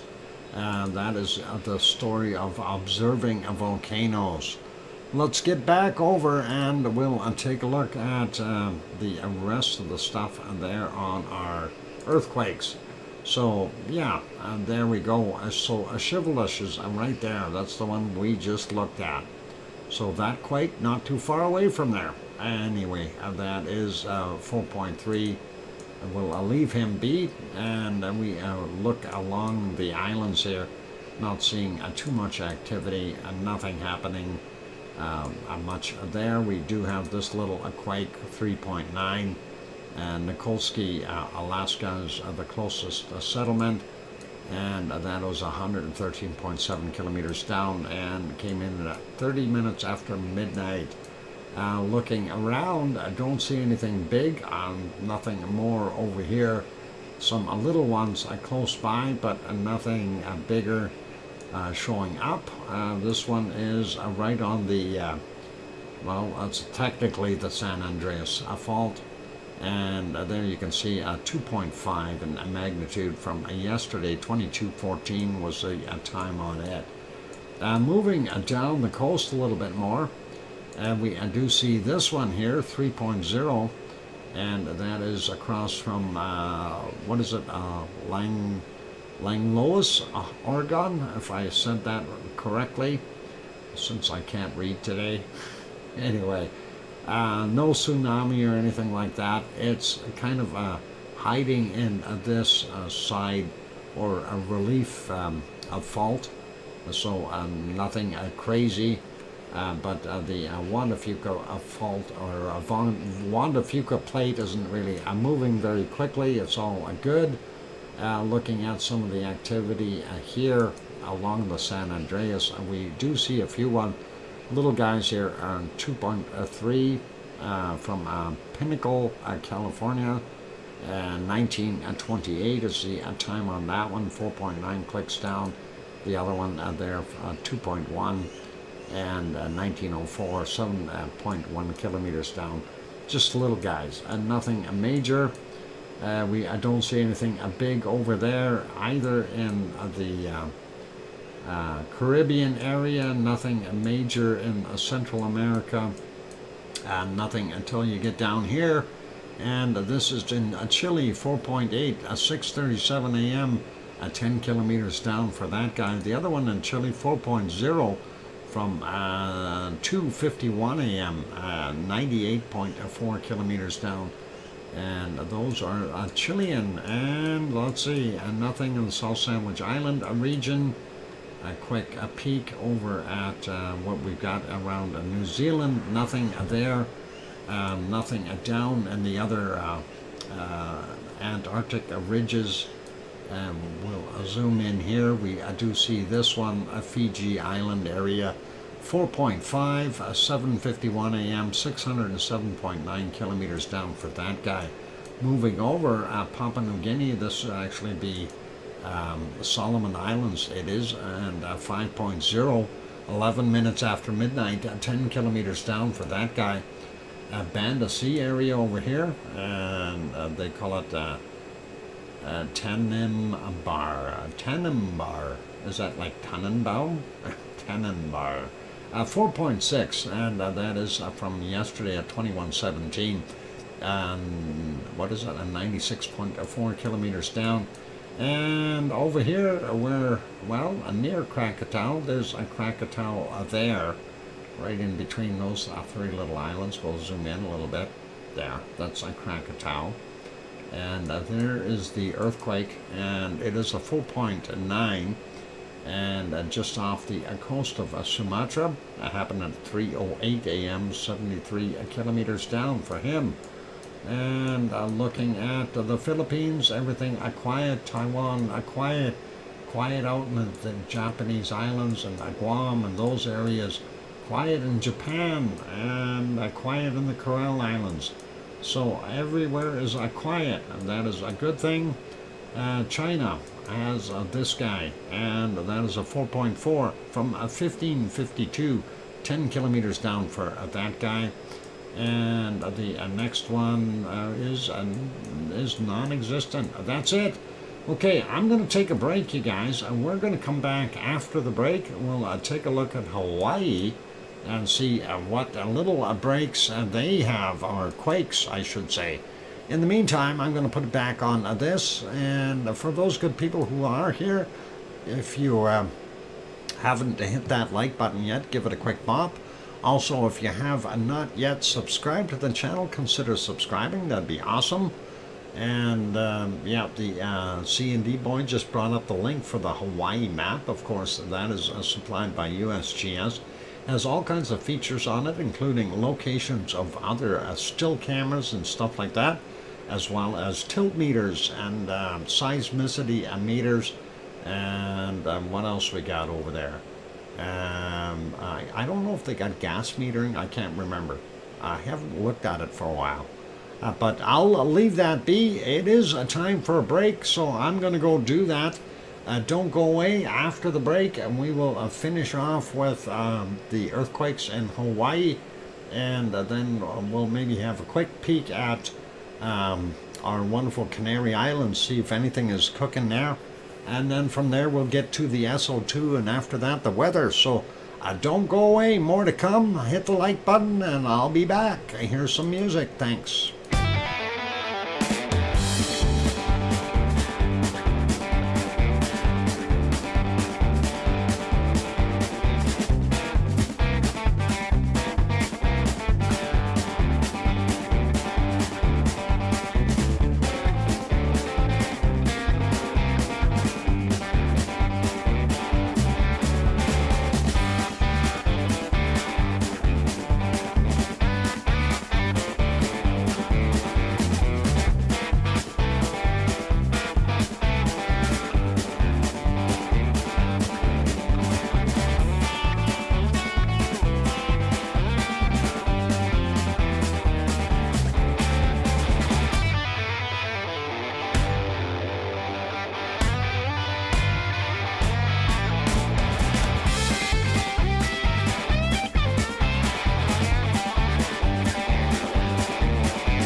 go. The microphone is back on. Welcome back, everyone. I'm your host, DrFox2000, and you're watching a VolcanoX live stream. And let's see, we got welcome backs from Sue in Canada's country, and CND Boy, and Mars 2028, and welcome Diane. I see you just popped in, and Mona Alfano is also here. And thank you both for the welcome backs, and that is awesome. And we're pretty much getting to the Hawaiian earthquakes, and that is what we're going to do right now. So let's have a quick peek over there, and move it back to the earthquake map right there, and let me get to the right screen. And there we go. That's the one I'm looking for. Anyway, that is, I don't see anything else in the Hawaiian Islands, of course. So everything is on the big island of Hawaii, and nothing over here on Oahu or Maui. So let's just zoom in. And really not that many quakes going on either. So a Pahala area first, and let's take a look at this one. 2.0 from 1351. This is my time, of course. If you want to get accurate Hawaii times, take 3 hours off of there, and that would have been 10:51 a.m. their time. Anyway, 43.2 kilometers down for that guy, a little deeper than what we normally see in the Pahala area. Usually those are about 37 maximum, 37 kilometers down. So kind of a good note there, 43.2 clicks down. Next one is this one, that is a 2.2 from 1821, 33.8 clicks down. This one is a 2.0 from 1717, 29.9 kilometers down. This one is from 1.8 from 4:40 a.m. and 31.3 clicks down. That is below sea level, that is. 2.4, and that is 1:44 a.m.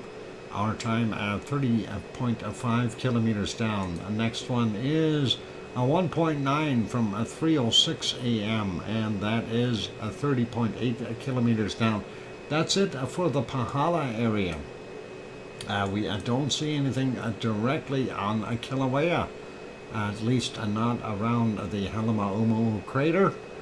But we do have this over here, a couple of them, very small one, a 0.9 from 9:12 a.m., 5.2 kilometers below sea level, and he has a bigger brother from 9:12 as well, and that is 3.2 kilometers down. That's a 2.4 in magnitude. So there is your earthquakes for Hawaii today. And unfortunately, nothing right underneath Halemaumau crater. Would be nice if we could see one, but you know, it is what it is. So still, you know, the eruption is ongoing. I'm hoping that it will strengthen a little bit more again, but we know Hawaii can run for quite some time just after it starts erupting like that and sits there. You're awake? Sue, have another sip of coffee. Anyway, let's go over to our next place, and I'm surprised that didn't load up. There we go, it's loading now, and of course that is the Canary Islands. I like the way they redid their map.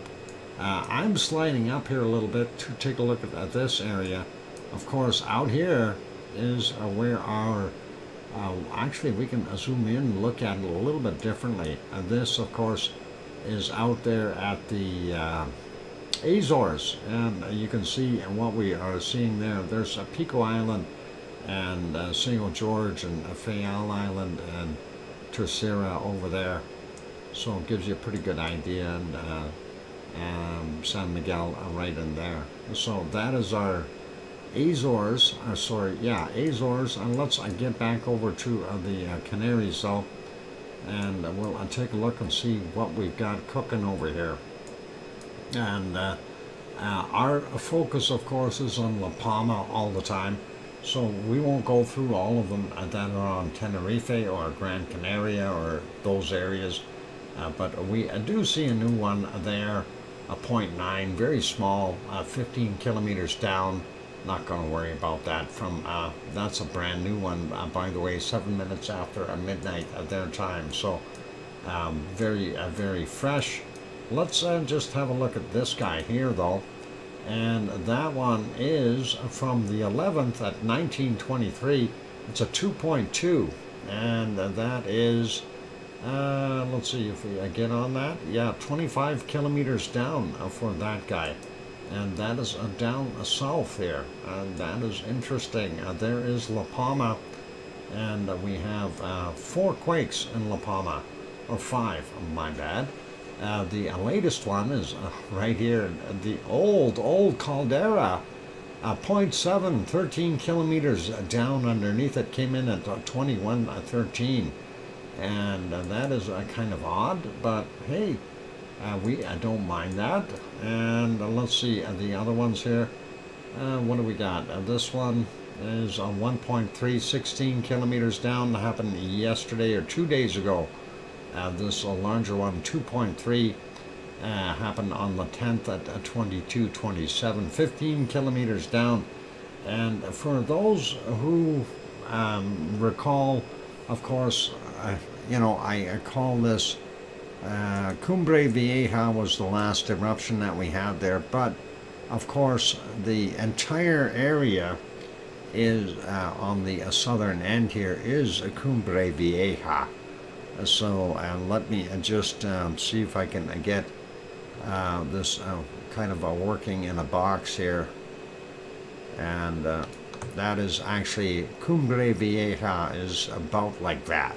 So that is Cumbre Vieja. That's the entire box area. It's not just that little area here that erupted last time. Just so we're all aware of that. So anything is possible there, and we'll just get rid of that. And let's put it back onto this map. I'm going to zoom that back out a little bit so I can see stuff later. And we will go over to our next place of adventure. Wow, it shook the whole island, Kathy. Oh, Mars, what happened? I felt a rumble under my feet 8 hours before it erupted. I'm 365 miles or so away. Too much lava. Something has to give. That is awesome. Hopefully it wasn't anything really bad there for you, Kathy. Let's. You're doing a wonderful job. Let's go over here and see what we got. Where is my map? There it is. I'm going to refresh that. We'll see what we got going on. Looks like Wednesday was going to be a thunderstorm day for us. Tomorrow's going to get up to 31. Wow, that'll be hot. Anyway, let's start out with what we always look at here. And of course, we already talked about the ongoing activity on the Kamchatka Peninsula, and of course it looks like a little bit less coming from Shivelish up on the top here, so I think this is Klayushubskoy, and coming off of the other one over here would be Karimsky, and that is what's creating most of this. And then, of course, Ibiko as well, there on the Paramashur Island. There we go. I got it out. I'm trying to do that from memory. It doesn't always work. Anyway, looks like there seems to be a big low system circulating here in the Aleutian Island region, but looks like most of that plume is headed downward. Pretty cool. While we're in the Pacific, let's look at this funny looking frog here. And that is running away from Hawaii. That I don't know if it's a frog or whatever, but that is what's going on. That SO2 cloud was created by Kilauea, and that is mostly dissipating. Now, it should be dissipating more. It needs to get into some rainy stuff to really dissipate. For right now, it's just floating along. Looking at northern Canada, well, all of Canada, we see the forest fires up in the Northwest Territories, up in northern British Columbia and northern Alberta and in Saskatchewan are continuing to burn and create lots of SO2 clouds. Hopefully that'll die out soon. Looking at what we've got here, looks like a massive circulation over the Great Lakes.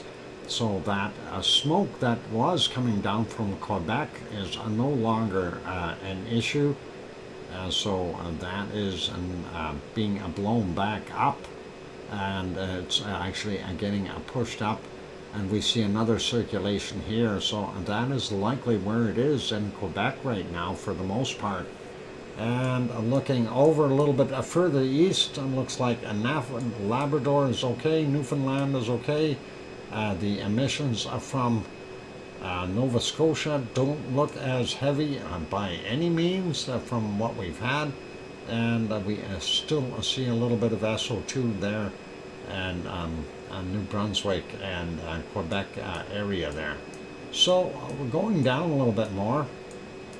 U.S. looks not bad all the way through, with the exception of what we see down here in Texas. And of course, that is a result of what's coming off of Popocatépetl, which is still being drawn out into the Pacific. This is all from Popocatépetl, and of course, I'm assuming a little bit from Mexico City as well, but that is circulating around, and we are seeing that going into Texas. So that is what's going on there. Central America, everything is pluming into the Pacific, as we can see that, and that of course is from our wonderful Messiah volcano, as well as Fuego and a few of the other ones there in Central America. Colombia, Nevado del Ruiz, continuing its thing, and this would be, no, that's not Cotopaxi. Cotopaxi's closer to the border.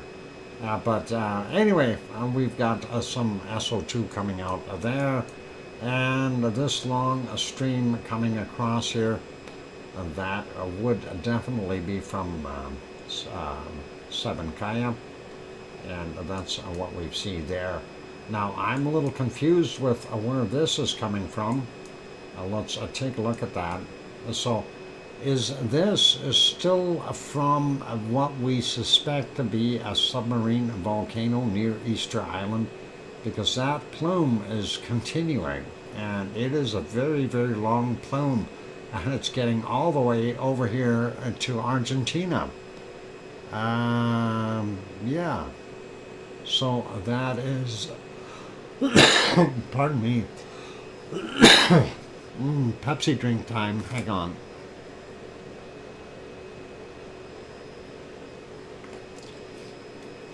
I can understand, once it dissipates a little bit, but we're seeing a fresh plume here. So I think that is somewhere in that Easter Island region. Interesting, to say the least. And going over to New Zealand, White Isle volcano still off-gassing fairly heavily.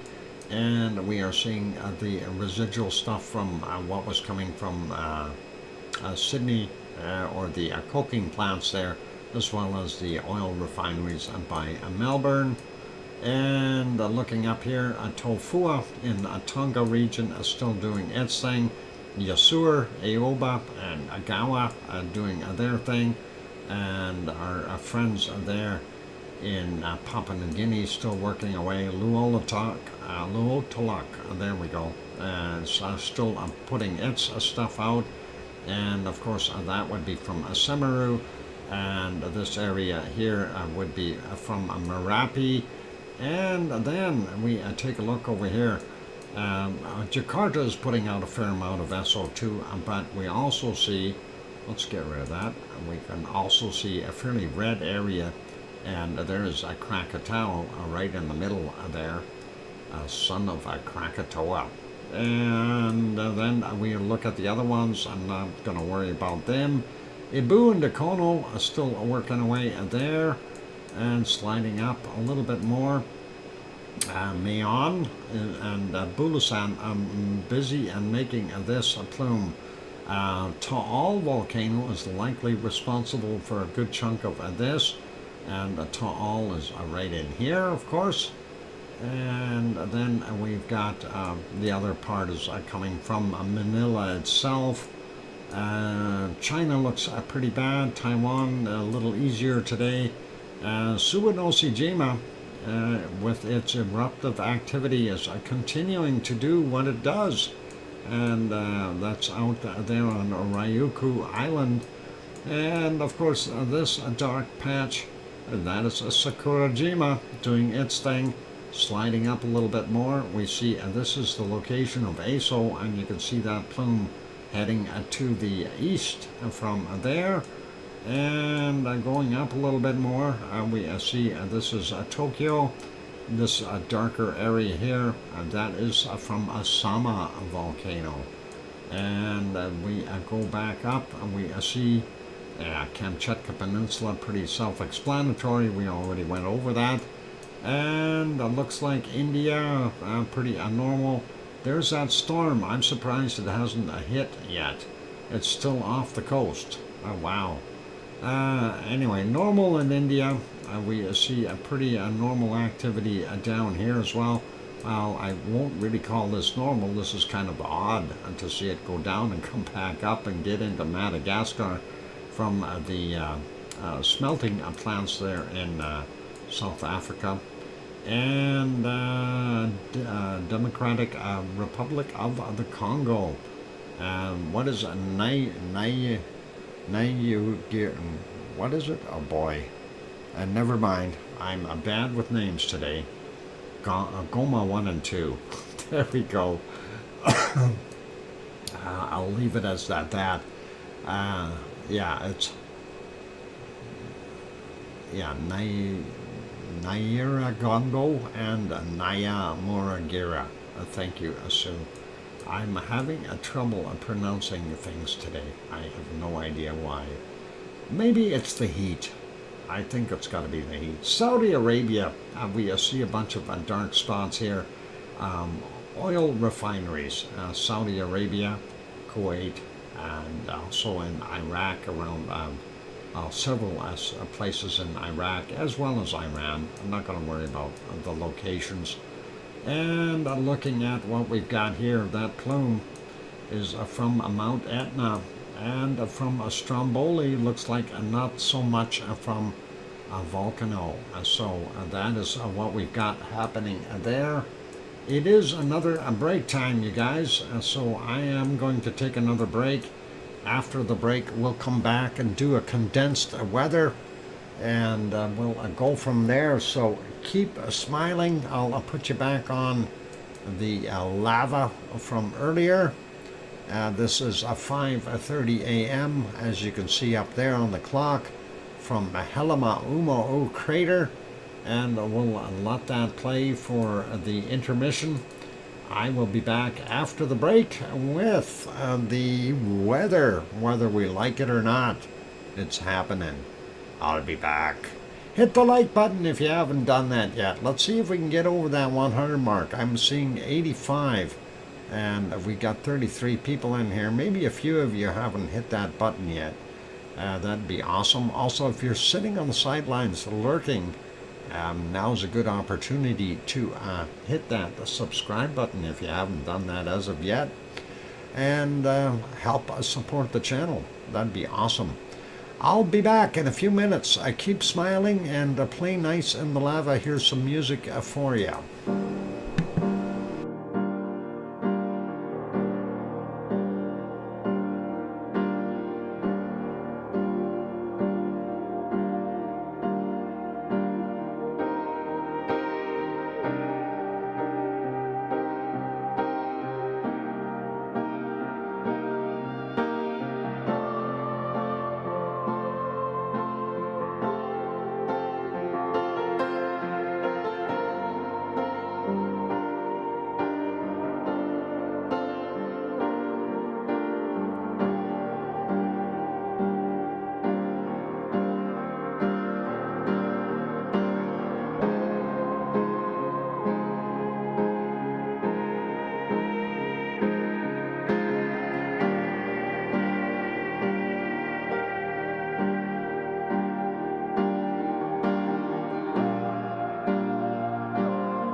And And there we go, that microphone is back on, and I think we're going to make this the last time, so I'll go through everything. And like I said before, we're not going to do a full weather report. We're just going to condense it very quickly here. Thank you for the welcome backs from Mars 2028 and Sue. And I'm sure that everybody else is still here. I still see 28 people in the chat, so awesome. And I hear you, DrFox2000, from Sharon Stewart. Thanks, Sharon. Okay, 27. I lied. I was lagging in Lava Land. Sorry that you're having lagging problems. Let's get over and see what kind of weather we've got, whether we like it or not. So, looking at the storms, first off, let's kind of address those. So, Guchol is now moved up here to, I guess, just about straight east of Tokyo, almost up a little bit more. So, it's headed northward.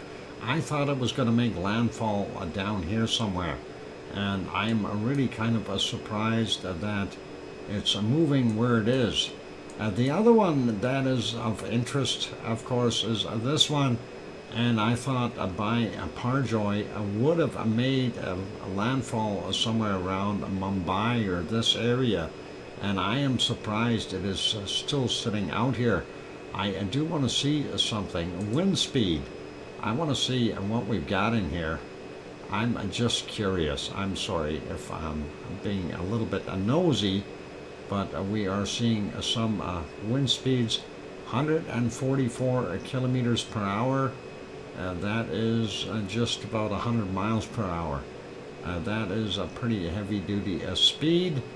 142, 144. And man, that is moving, and the eye of that storm looks like it's you could probably sit right inside and not feel a thing. Yeah, the Guchol is headed northeast. Yep, I think so. It'll end up there. Thanks, Cananaska's country. Anyway, let's take a quick peek though at the warmth, and we are seeing some temperatures up to about 18 degrees there in Alaska. Not bad. We are seeing some about the same there in we got a 19 up there in the top of the Yukon. Looks like the Mackenzie River Valley and Mackenzie flats here are 18, 19 degrees as well. That is looking pretty good. And the southern portions of Northwest Territories, 18 to 19 degrees. Still seeing quite a bit of a warmth up in the upper areas, which is really nice. British Columbia looks like temps all the way up. Well, northern portions here, 25, 26. We know that they get some awesome temperatures. Kelowna sitting at about 30, and I'm sure Penticton is sitting 29. 33 down here by Osoyoos, 32, 33, not unexpected. That is normal temperature for there. Vancouver, 21, 22 degrees still. And looking at Bob's place, he's probably got about 25 degrees Celsius there for our wonderful Bob. A quick peek at Edmonton. We are still sitting at 26 right now. Calgary is sitting at 24. And let's take a look at over here, Swift Current, 24 degrees for Kananaskis country. We've got Winnipeg coming in at about 23, and our wonderful Judy M has probably got about the same, 22, 23 degrees. We do see the colder stuff still around Hudson's Bay, and not a surprise. I mean, that's a very large cold body of water. We are seeing the Great Lakes continue to warm up, especially down here. Lake Ontario, Lake Superior is really getting warmer on the western side as all that warm air hits it all the time. And it's kind of neat to see. Lake Michigan. That's on Lake Superior up here. This one stays pretty cold, and that is all awesome. And looking at the temperatures, so Toronto about 12, 13. They're a little cooler over there. 11 in London, and Detroit coming in at 13. Chicago a bunch warmer at 17 Celsius, and Milwaukee about 14, 15. Going up here, Montreal, 23 degrees. Quebec City, 19. And we see up to about 19 degrees there in New Brunswick. And looks like about 19 in Halifax right now, 18 in Cole Harbour. That is awesome temperatures there for Sioux. A little cooler over here. Looks like the Avalon Peninsula, 7 or 8 degrees. Up to about 10 or 11 in the main areas there on the southern side of Newfoundland. And about 5 or 6 on the other peninsula. Labrador all the way down to negative temperatures in the north, same thing as what we see there in the northern Quebec. Moving over a little bit, Portland real quick, 26. We've got up to 32 degrees out there in the desert area in Washington. I thought I seen a 33 there for a second. Somewhere in there. Yeah, 34 I seen. Okay, so far 34, the highest temp that we can see. Sliding down a little bit more. We do see here San Jose 19, 18, San Francisco about 15, Sacramento about 20 degrees. We are seeing warmer areas there. Bakersfield 26. LA not quite as warm, only 18, and Death Valley showing 33. Thanks, Sue, and I'm seeing up to 35 degrees so far. So that is our high so far on the planet. Las Vegas 27, Mexicali coming in at about 28, and not really that much warmer there. Let's see, Phoenix 29 degrees, and that area is okay. 26 in Tucson, and looks like the border regions here. There's another 35 in there that I see. That is pretty toasty for the portions of Texas. San Antonio 28, 27 in Houston, 29 in Austin, and Dallas nice 24. Here we got 37 degrees there. Monclova, 37 degrees over in that area. That's the high so far. Sliding down a little bit more, looking at Mexico City, anywhere from about 21 to 23 degrees. And let's see what we've got here for high temps in this area. We see 36s, no 37s, so still the northern area there of Mexico has got it as far as the record so far. Yucatan Peninsula warmed back up a whole bunch, and we see it's back to 30 plus temperatures, 27, 28, and there in Cancun, my favorite place there, Acapulco, sitting at 30 degrees. And you know, if you ever go there, you got to go out the beach at night and make sure you have a look for the algae that glows in the dark. The other place you can see that is Puerto Vallarta, of course, and it is pretty cool and pretty awesome to be able to see that. You can actually swim in the stuff if it's a calm night. Central America, not bad, and we see up to 31, 32 degrees there in Colombia, in the low-lying areas of the jungle areas at 25, 26 degrees.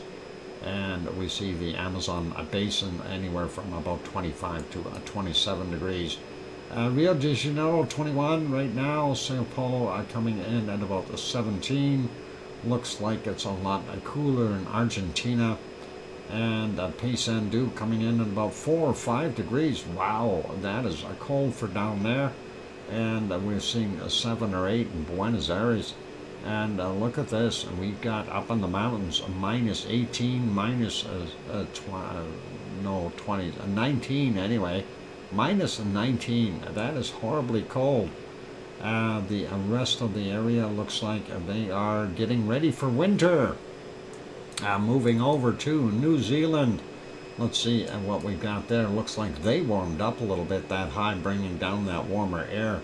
Really nice of it to do that. And we see about 11 or 12 there in Christchurch area. And the western side is colder than the eastern, but still a nice, a little bit warmer than it was. 11 in Wellington, and we'll see Hastings coming in at about 12.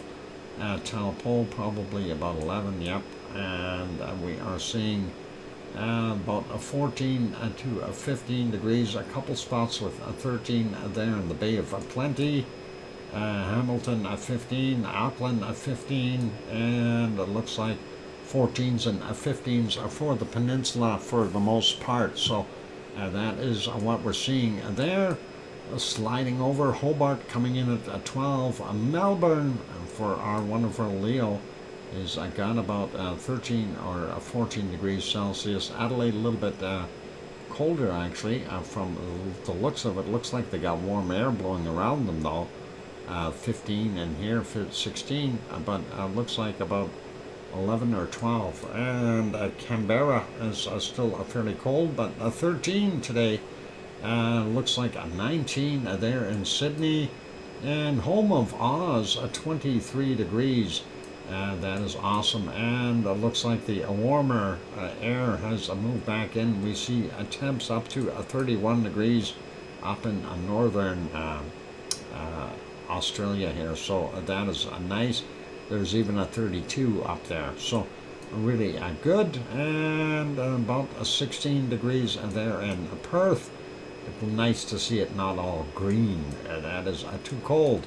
Fiji, normal temperatures for this time of year, 25 to about 27 degrees. Vanuatu a little bit warmer, 24 to 27. Papua New Guinea a little on the cool side. They need to step up a degree or two. Papua New Guinea, it looks like on the island up to 31 degrees, and that is not bad. They'll survive. No cold there.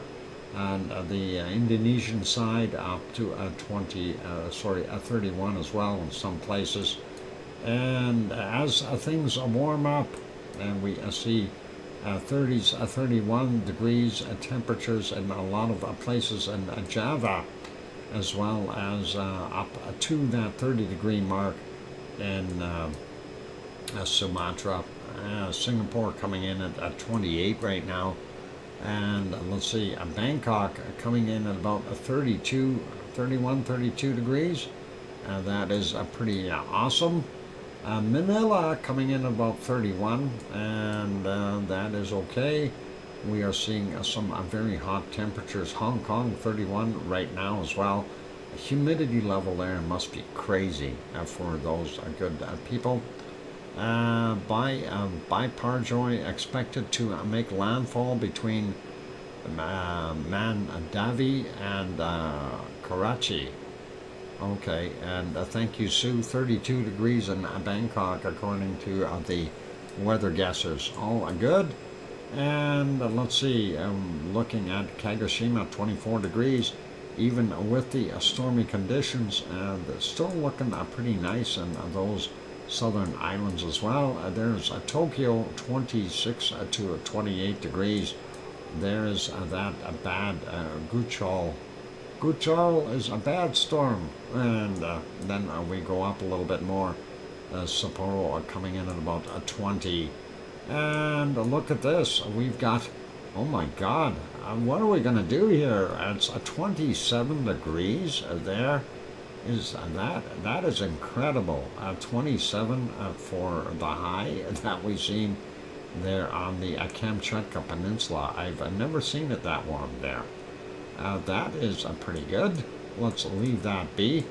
It's cooking, and India is sitting at India's got the high now, 39 degrees right there.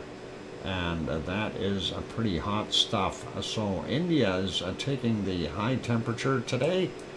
There's a Biparjoy, and so somewhere in between here, eh? And we'll see what happens, and hopefully it will make landfall and weaken.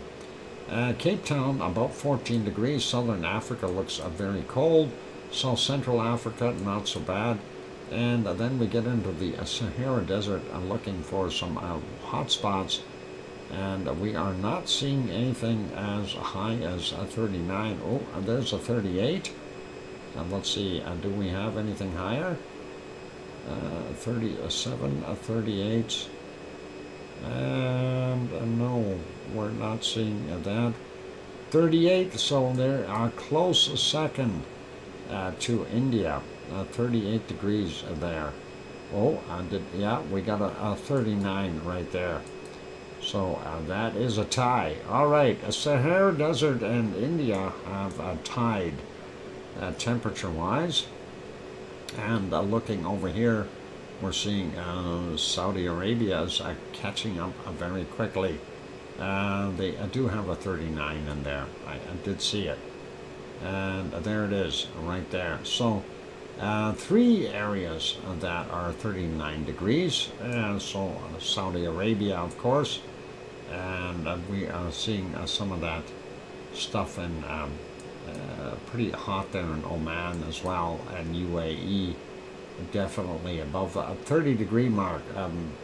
Baghdad coming in at 30, Riyadh coming in at 31. So pretty warm for those guys. 23 in Cairo. We see a low sitting there in Egypt. Still a little cool up in the northern portions here along the Atlas Mountains. Hopefully that will warm up for them a little bit. And let's take a look at Turkey. And Malatya, 17 today. Adana is 21. Piggy's place, our wonderful Piggy who's stuck in her sty, is got about 21 degrees there. And yeah, 21 there. And we see about 18 there in Athens. And we carry on, and we'll take a look over here. Redanzo is about 13, 14 degrees. That's Mount Etna right there. So pretty cool, or warm, and either or. And Sue's bringing up Piggy's weather. Piggy's got 20 degrees. That is awesome. Naples are coming in at about 19. And we got about 19 in Rome. And Milano is about 19, and that is okay. Carrying on, Madrid 16, Lisbon out here at 18. A little cooler up in the north, but not that bad. 13 for Aurelio at his house. And we see the southern portions of France still quite warm. 13 for Redanzo. Yeah, that's about right. And thanks, Sue. Nantes coming in at 16. That's Tanto's home. 18 in Paris. And if we zoom out just a little bit, there is Munich at 10, Frankfurt at 13, Cologne 18, Yvonne Kunkel's house about 13, Brussels about 18, Amsterdam 18, coming in at Berlin with 13, 11 for Hamburg, and then moving up, Copenhagen at 12, 13 in Aarhus. We see Oslo at 13, Stockholm at 12, St. Petersburg at 13, Moscow 11 degrees right now. Quick peek though, we do see some warmer temperatures right down here, up to 20 degrees. And also some very hot temperatures in places like London, 17 degrees right now. We are seeing some very, very warm temps, up to 20 degrees to the west of Leeds. Leeds 14, but it looks like Wales is warmed up a whole bunch as well. Glasgow sitting at 14. Aberdeen there is coming in at about 12. but on the opposite side of Scotland, the western side, they are seeing temps up to 16 degrees. And Dublin coming in at 16. And of course, the other side here, where our wonderful Irish monk is, he's probably sitting somewhere around 16 as well. Let's leave that be. We'll go up and take a look at Iceland. Reykjavik, let's see what we got. Reykjavik is coming in at about 6 or 7. So that is not quite as warm. Hopefully they will get a little bit of a warm spell. The eastern side of the island looks a little warmer, up to 9 degrees right now. So that is what we've got there. Quick, take a look at precipitation. I'm not going to spend a lot of time on this. We're going to finish it off. And there is lots of rain up in Alaska. And thank you, Sue, for throwing that in 16 for our wonderful Irish monk. Yukon, Northwest Territories, and Alaska all getting some rain. And it looks like northern British Columbia's got some rain. Some individual storms down here in the mountains in British Columbia and along the foothills north of Calgary, and we'll see. And there's some little storms down here around Lethbridge. Nothing crazy. Some little ones in Saskatchewan, and look at that, snow up in northern Manitoba, and the Manitoba Ontario borders got a low sitting there, creating some more cold weather. And look at this, we've got some horrendous storms there in Ontario, and hopefully that is not going to create more forest fires. Hope there's a lot of rain with that.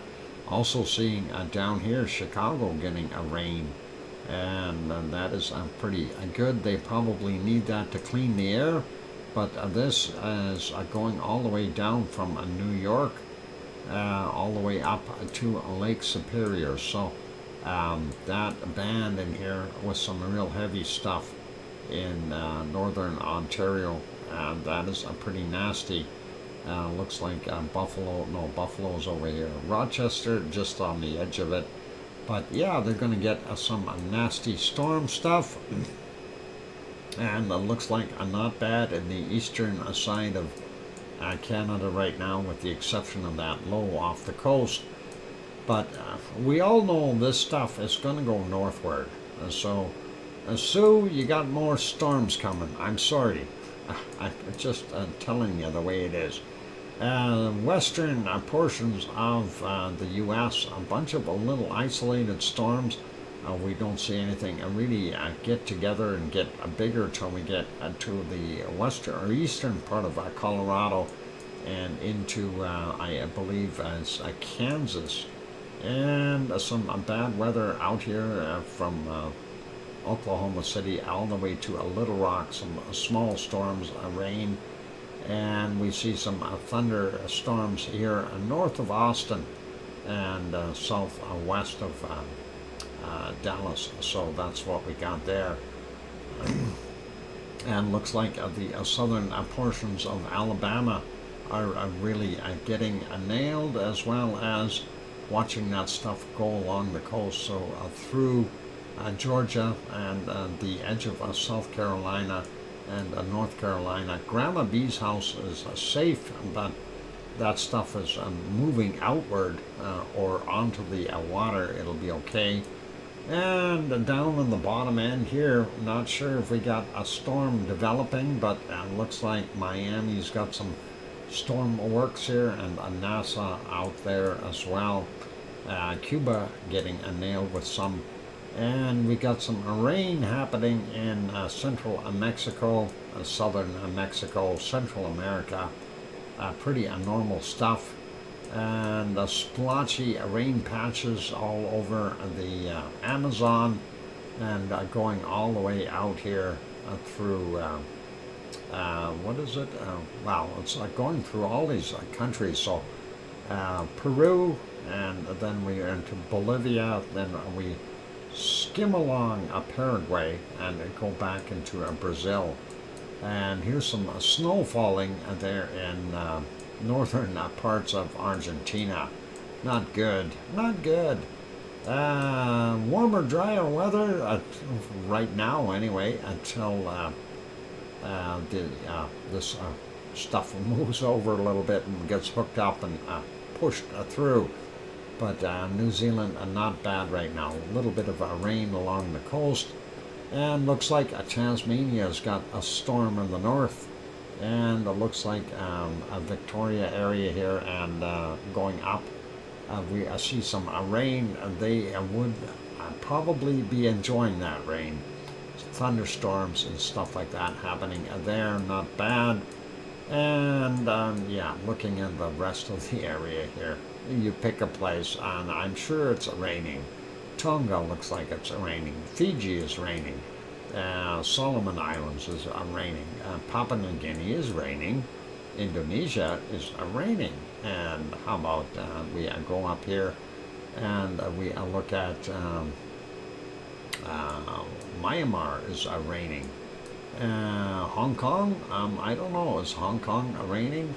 But definitely rain in the Philippines and Taiwan and Japan.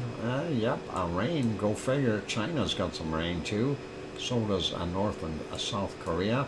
No rain on the Kamchatka Peninsula. How about that? It's too warm there. The polar bears are suntanning. They'll turn brown.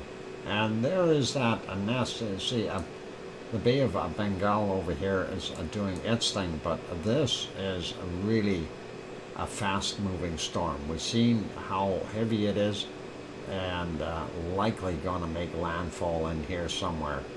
So we'll see. Hopefully it'll behave.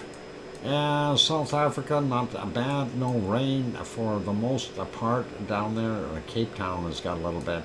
Central regions, the jungle areas are definitely showing some rain, and we are even seeing a little bit of rain in some of the spots here within the Sahara Desert. No rain out here in Oman, Yemen, and Saudi Arabia, Iraq, or a little bit in Iran. Not much. Turkey has got some rain. Looks like Cyprus just on the edge of it. Adana definitely getting rained on. And some scattered showers throughout Turkey. Nothing for Piggy right now. It's summertime there. They don't get rain. Over here in northern Algeria, they have got some weather up in the Atlas Mountains. And we see, looks like the western coast of Turkey, or sorry, Italy, my bad, is getting nailed. And of course up here in the Alp regions, along the Alps, definitely getting some rainstorms there in Italy. Central and northern portions of Spain definitely getting some rain, as well as over here in Portugal. Southern France, various rain showers and some heavier storms in between as well. Looks like Holland and Belgium and Luxembourg and Germany and Denmark and Czechoslovakia, Austria, and a bunch of the other countries look pretty dry. Poland does have a little bit of rain, and Denmark is happy it's not raining. Norway, yep, some rain up in the northern portions and down here a few spots. Looks like most of Sweden is dry, very little rain except for this patch in Finland. Nothing crazy. And looking at most of England, well, we do have a few spots, but nothing really desperate. And we do see a little bit more weather off the coastal area here of Scotland, moving northward, and we'll see what happens. And then, of course, Ireland has got some rain, but that is mostly a central and eastern portion, a little bit up here in the north. And moving up to Iceland real quick. Iceland looks like it is got no rain. Some fog, but no rain. So hopefully that'll be nice for them and allow it to warm up a little bit. I really need that. And then, of course, looking at what we got here, yeah, Greenland, snow, Davis Strait, snow.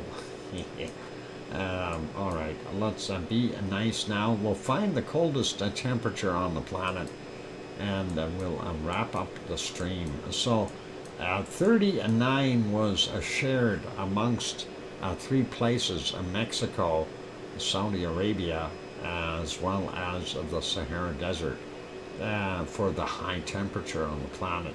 Let's see what we've got for the low temperature, and we'll find the lowest temperature on the planet. There I see a minus 68 already, and that is a minus 69 right there. And what else we got? Looking, there's a minus 63, 62, 66, and 65.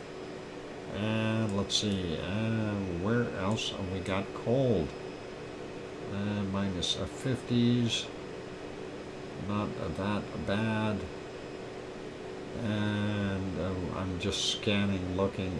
There's a minus 63, 62, 63.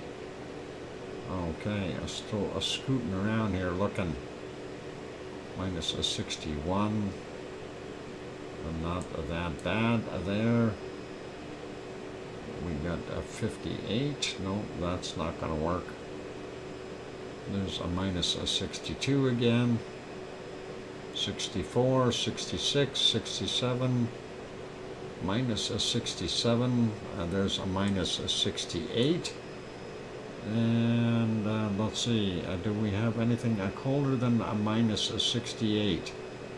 So far, I got a minus 69, minus 70, right in there. Let's see that. Minus 70. Okay, and we'll look at that minus 70 area. There may be a colder stuff hiding in there. Minus 70. There's a minus 71, minus 72 right there. Minus 72 is what I'm seeing right on the screen. Let's see if we can find a minus 73. And I don't think so. I don't believe so. And we see that. There's another minus 71 down here. Let's see. Minus 72 is what we've got so far. I think that is going to be it. 68, 69, 70, 71. I don't think I'm going to find a minus 73. All right, let me leave it as that. We've got a minus 72 degrees Celsius there in Antarctica. Oh, Sue found a minus 72 as well. Awesome. So it is a tie today, and that is, I don't feel bad. So all good. Thank you, Sue, and appreciate you hunting down that cold temperature. Let's get us back over here on the lovely lava flow. And it's a tie today, you bet, and that is awesome. Anyway, there is our wonderful Helena Umau crater. Of course, you can see the old West Lava Pond very clearly, as well as the old toe area. And I'm surprised that we can see that, but that is awesome. We're going to leave it as that for today's show. I want to thank everyone for being here. You guys are a great bunch. And of course, is that a smiley face in there and the toe? We can see 2 eyes and a smile. Is it just me, or am I seeing things? Anyway, that is all good. So a big thank you to everyone for being here today. I also want to say a big thank you to Nancy and Grandma B, both for throwing in a couple of small $2 super chats each. And then also welcome to Mark Crispell for the new membership. And those are it for the memberships today and the donations. I appreciate those, and that does help out. Keeps the stream happening, and we like that. Anyway, all good, everyone. So thank you to Sue, of course, for being the good person and providing those volcano reports. That really does help out. And also big thank you to our wonderful moderators, Arizona Snowman and Piggy. Piggy goes through so much trouble, and she's in so much pain, and she's still sending in bacon seeds on a regular basis. So thank you, Piggy. We really, really do appreciate you, and hopefully you understand that, and you're very, very welcome here. Big thank you goes to the rest of the moderators as well. So Arizona Snowman, Piggy, C&D Boy, who's in the chat, of course, and then also Gary 24/7 Live, AZ Skies, Lucas Snow, Joseph Fields, Texas, Mona Lisa Smiles, and that is all good. Thank you, moderators. Appreciate your hard work. And also I want a big shout out to Two Pineapples for running his stream today as well, showing some different stuff. Really cool there. And let's see, I think that's about it. Thank you, every one of you. Whether you're a member or not, you're still part of our wonderful Lava family. And thank you for being here. So appreciate it. On those friendly notes, I'm out of words other than please, please tell your loved ones that you love them tonight, for tomorrow is never promised. Good night, and we'll see everyone tomorrow. Take care, and we'll hopefully have you on here tomorrow as well. Be good, be kind, and oink oink!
you.